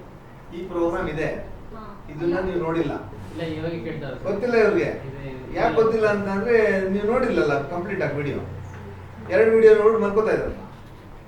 ಸರ್ 2 ನೋಡಿ ನಾನು ನೋಡಿದ್ದೆ, ಎಲ್ಲ ವಿಡಿಯೋ ನೋಡಿದ್ವಿ ಅಂತ ಹೇಳಿದ್ದೆ, 2 ವಿಡಿಯೋ ಮಾತ್ರ ಪೆಂಡಿಂಗ್ ಇದೆ ಅಂತ ಹೇಳಿದ್ರಲ್ಲ. ನಾನು ನಾನು ಜನರಲ್ ಆಗಿ ಜನರಲ್ ಆಗಿ ಹೇಳಿದ್ರಿ, ಯಾರಿಗೆ ಬೇರೆ ಮಾಡಿದ್ರು ನನಗೆ ಹೇಳೋದು ಅಂತ ಅನ್ಕೋತಾರೆ, ನಿಮ್ಗೆ ಹೇಳಿದ್ರು, ತಮಾಷೆಗೆ ಹೇಳಿದ್ದು. ರೇ ಬಿಡ್ರಿ, ನಾನು ರೆಗ್ಯುಲರ್ ಆಗಿ ತಮಾಷೆ ಮಾಡ್ತೀನಿ, ನಾನು ಟಾರ್ಗೆಟ್ ಮಾಡಲ್ಲ ರೀ, ತಲೆಗೆಡ್ಸ್ಕೊಂಬಿಡಿ. ನಾನು ಜನರಲ್ ಆಗಿ ಮಾತಾಡ್ತೀನಿ ರೀ, ನಾನು ಎವ್ರಿ ಬಡಿ ನಾನು ಇದೇ ಥರನೇ ಹೇಳೋದಿಲ್ಲ. ಅದನ್ನ ನಾರ್ಮಲ್ ಆಗಿ ತಗೊಂಡು ಅಲ್ಲೇ ಕಳಿಸ್ಬಿಡಿ. ಅದನ್ನ ಯಾರಿಗೂ ಪರ್ಸನಲ್ ಆಗಿ ಹೇಳಲ್ಲ ನಾನು, ಸುಮ್ಮನೆ ಜನರಲ್ ಟಾಕ್ಸ್ ಅಷ್ಟೇನೆ. ಆ ಟೈಮ್ ಏನೋ ಒಂದು ಹೊಳೆಯುತ್ತೆ, ಹಂಗೆ ಹೇಳ್ಬಿಡ್ತೀನಿ ಅಷ್ಟೇ. ಅರ್ಥ ಆಯ್ತಾ? ರೀಪೇಮೆಂಟ್ ಸರ್ಟಿಫಿಕೇಟ್ ಗೊತ್ತಾಯ್ತಾ?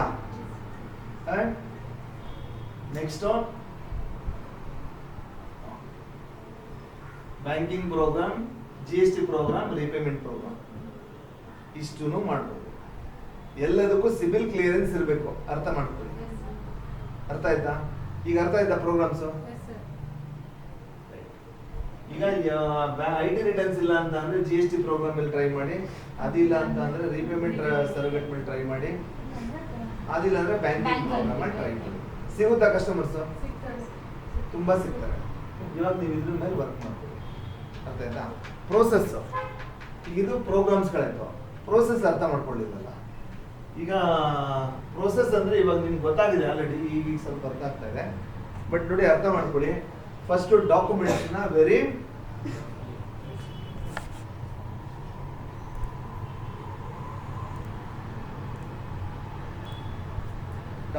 ನ ಕೇರ್ಫುಲ್